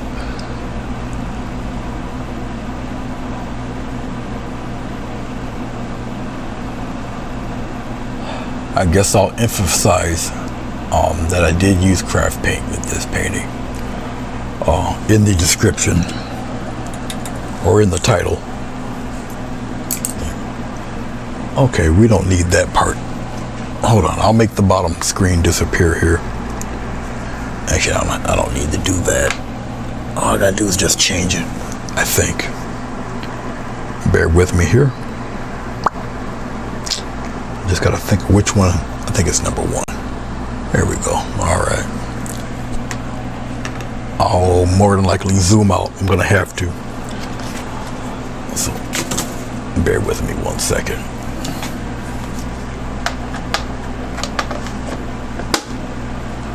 I will pop on the light.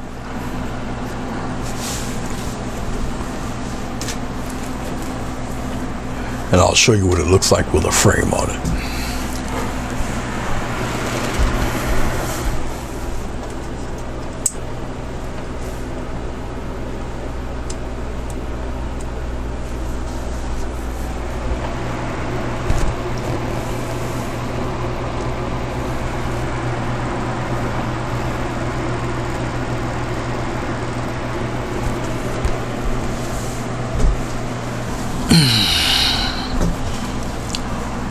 Okay, let's take the tape off here.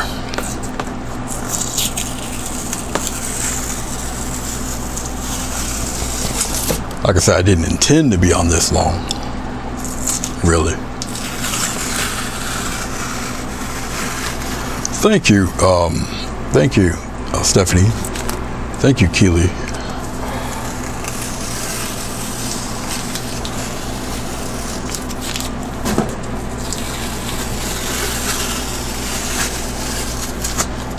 I prefer to use tape because it gives me a really solid border.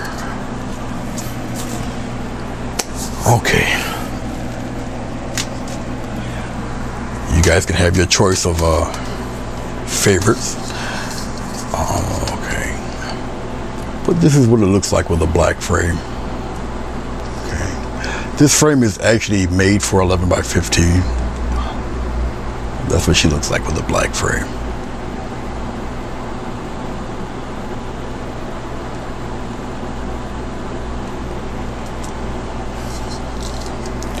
And then here's the brown frame. Now the brown frame is really for an 11 by 14, which is why you see such a disparity in the sides. I'm ambiguous. Either one would go. So, your choice.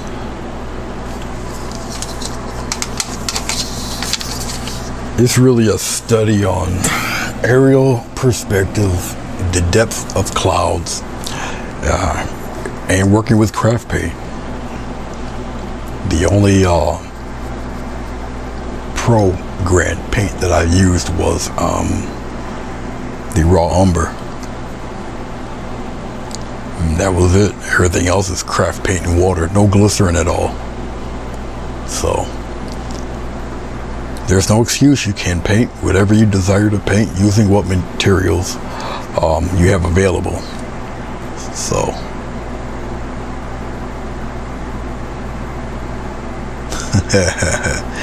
see, you get two different views on what color frame.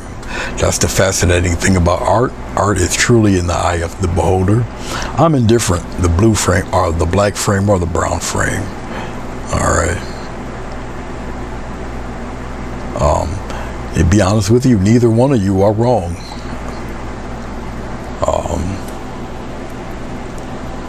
Everybody has a choice, you know. So, like I said, I'm indifferent to whatever color frame. Each one would have fit. But you know what? You have to kind of go according to your home, not mine. So, you know how that goes. All right. A little bit later, I'll hear this recording to check the audio quality because I know I have this fan going, but it's fairly warm in here. But usually when I'm live, I try not to have the fan on. So, but I do appreciate you guys stopping by, say hey, and all that good stuff. I wonder why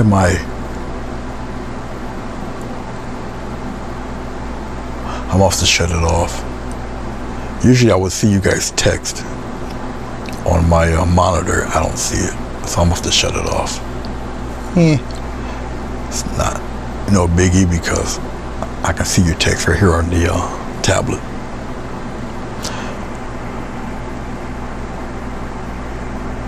So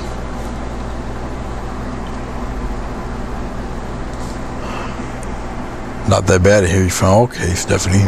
Appreciate it. It is very important because I know this mic can be pretty sensitive. So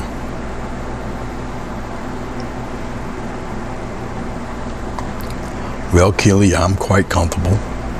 It's just well, then again, the lapel mic is like right underneath my chin, so I'm pretty sure you guys hear me quite well. But that's cool. If you guys can hear me well above the fan, then I can. And that makes me. It does make me comfortable if the fan is on. So, but as you guys can see the different range of mountains from the ones that look like the sky back there, but it's faded out a little. Then you've got the slightly darker mountains. You got the rivers running through it there. Then you got the even darker mountain, which is probably a few miles behind this mammoth right here. All right. The overcasting cupping clouds was done on purpose, kind of light up here. A few tinges of light just to give it roundness. All right, then you see the different tones of dark. All right. Then you've got the faded out horizon, which also tends to bring it further back. Okay. Now if I had a color, the dark color that I used here, if I mixed black with it, it would have made this even deeper and rounded it off more and pushed it even further back. But I don't really use black per se. But as you can see, surrounded with this light blue and the yellow, look at this. Remember I told you to make a soft black? See this? Look what it looks like compared to all the colors around here. It looks like it's black, but it's not black.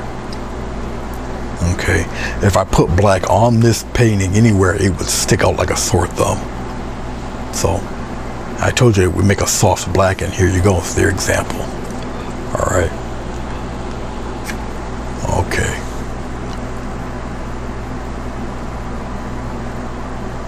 That's fine, Stephanie.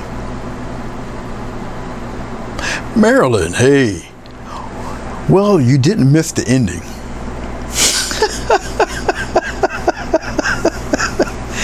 You didn't miss the part where I say, peace.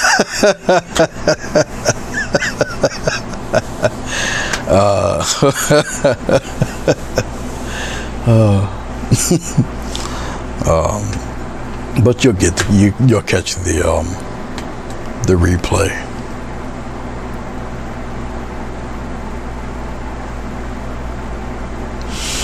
That's the fascinating thing about painting, Keely, is that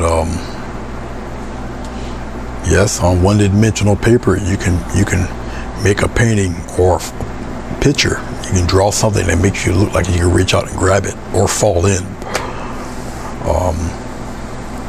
But for those of you who are starting painting, beginning painting, or been at it for a few years or so, you can achieve the same exact thing. Once again, I know there's a few that came in here. I did not use any glycerin with this. I did not use any of my more expensive paint. I used all craft paint, apple barrel stuff. The only thing I did not use as apple barrel was raw umber. I don't have that in liquid form. All right, even the white that you think is titanium white is not titanium white. It's actually it's chalk paint, and it's also liquid. And but you'll see it on the video if you choose to look at this again. All right, and once again, no glycerin. It's just a lot of dry brush and water. The water bottle, spray bottle, and that's it. So there's no excuse. I kind of did this on purpose. So for those who might not have vegetable glycerin, and those who may only have or can afford craft paint, you can still do the same thing. The only cheat per se was that for the texture of the mountain, I use modeling paste, which does not lighten the paint, it just thickens the paint. Okay, and once again, like I said, it dries. Everything on this board is dry. It's dry. It's all dry. I can take it outside, spray it, and it'll sit with the rest of in the pile. So yeah, it's just acrylic paint in water, and it's craft paint, apple barrel stuff. I use this. This is what I use. Actually, with this color,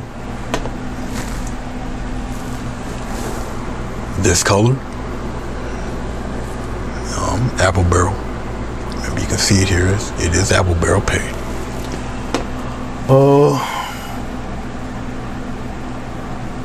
Oh no, that's not you. Yeah, it is you. Come here. This is Waverly plaster, but it's plaster color. This is the white that I used. All liquid stuff. The only cheat I had was modeling paste. Okay. The only thing that I did use really is the raw umber, the liquid text, raw umber. That's the only thick paint that I had to make the painting. That was it. That's all. So, and just a bottle of water. That's it. So you have no excuse. If I can do it, you definitely can do it.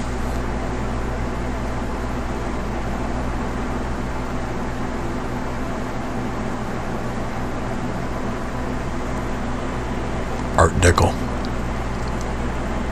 Less clear. What do you mean by less clear? I'm intrigued.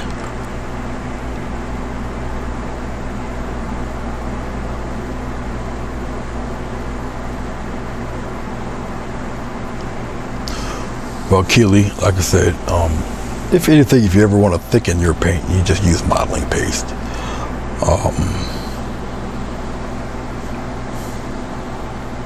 You can achieve the same texture type of look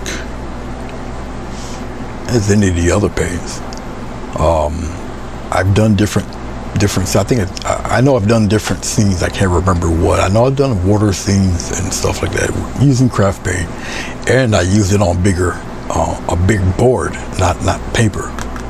I done it on canvas, just to show you that if you don't, have the budget to buy expensive paints, because they are costly.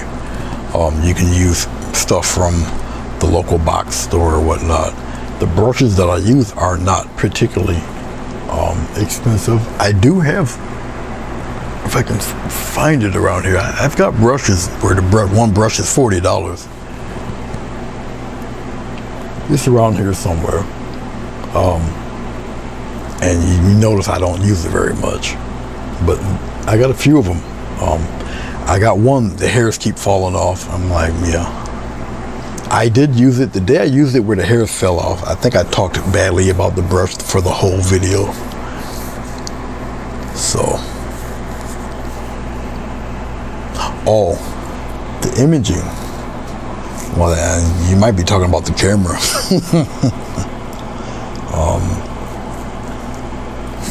But I appreciate it. Thank you. Yeah, the paste is great, Marilyn.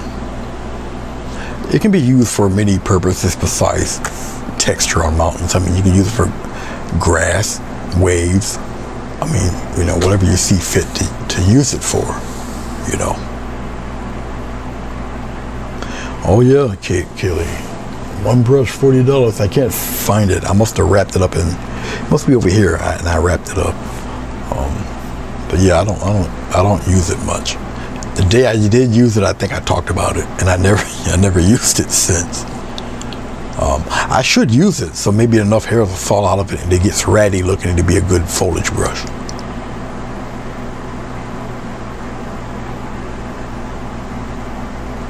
Okay, Beverly. My YouTube channel here, I got they're old videos, but it has wet on wet instructions. It's a separate section that says oil paints, and you can tell I'm much younger in those videos. But essentially, because I'm working with acrylics, and acrylics dry, fast. But I started out as an oil painter. Yes, I did. So, and I mean, oil paint is more vivid. You can blend a whole lot easier with oil paint because it stays wet longer. It doesn't matter if you did wet on wet, wet on dry, or whatever. Oil paint is just blendable, and the colors stay very strong. Whatever the color is that's out that tube is the color you'll get when it dries. Acrylic, as you guys notice, what turned out to be kind of purple or blue purple turned soft black. All right. Okay. And remember when I told you, because I didn't have all this mountain finished, wait till it dries, and you really can't tell. See, you have to wait for it to set. So acrylic paint dries by evaporation. So all acrylic paint dries flat. Okay, it dries a little deeper than when you put it on. Watercolor dries lighter because watercolor is very thin and it shows the white of the paper, so it dries lighter than when you put it on. So watercolor dries lighter, acrylic dries darker, and oil paint just dries. What you see is what you get. Okay. Well, look at this stranger. How you doing, Sleeve Stacks? It's been a minute. But then again, it's been a minute since I've been on too. So I'm trying to get I have not been doing a lot of the pre-recorded stuff on Mondays at 7. I'll eventually will start back up with that. I got a portrait I have to do, so that's going to take up a lot of that time. All right. So when it's anything kind of business related, you know, I tend not to go online or whatever for a while. And I've also completed a video series. I haven't advertised it yet. I've already got the advertising done. I just haven't uploaded anything yet. But it explains this, stuff like this. All the techniques that I use, I've explained it. I've explained glycerin, the colors, the color wheel, how to blend colors. I've made painting examples of certain types of paintings that you can do. So a lot of the boring stuff, I've made full painting examples of. I've got painting examples of different variations of clouds, different colors of clouds. I've got different types of trees, all on, you know, each one professionally done. High quality video. It's got soft music in the background, no fan going. But that's what took a lot of my time. I've got wave paintings, mountains, trees, examples of grass, different types of mountains, painting with a brush, painting with a palette knife, just a bunch of stuff, a bunch. So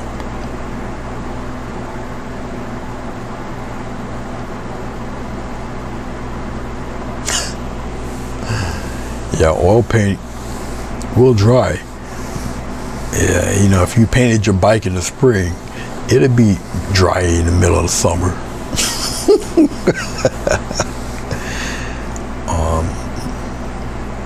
Memories. Oil paint does take quite a while to dry and even longer to cure. So because oil paint dries through oxidation, it dries from the inside out. You'll get a skin over the oil paint.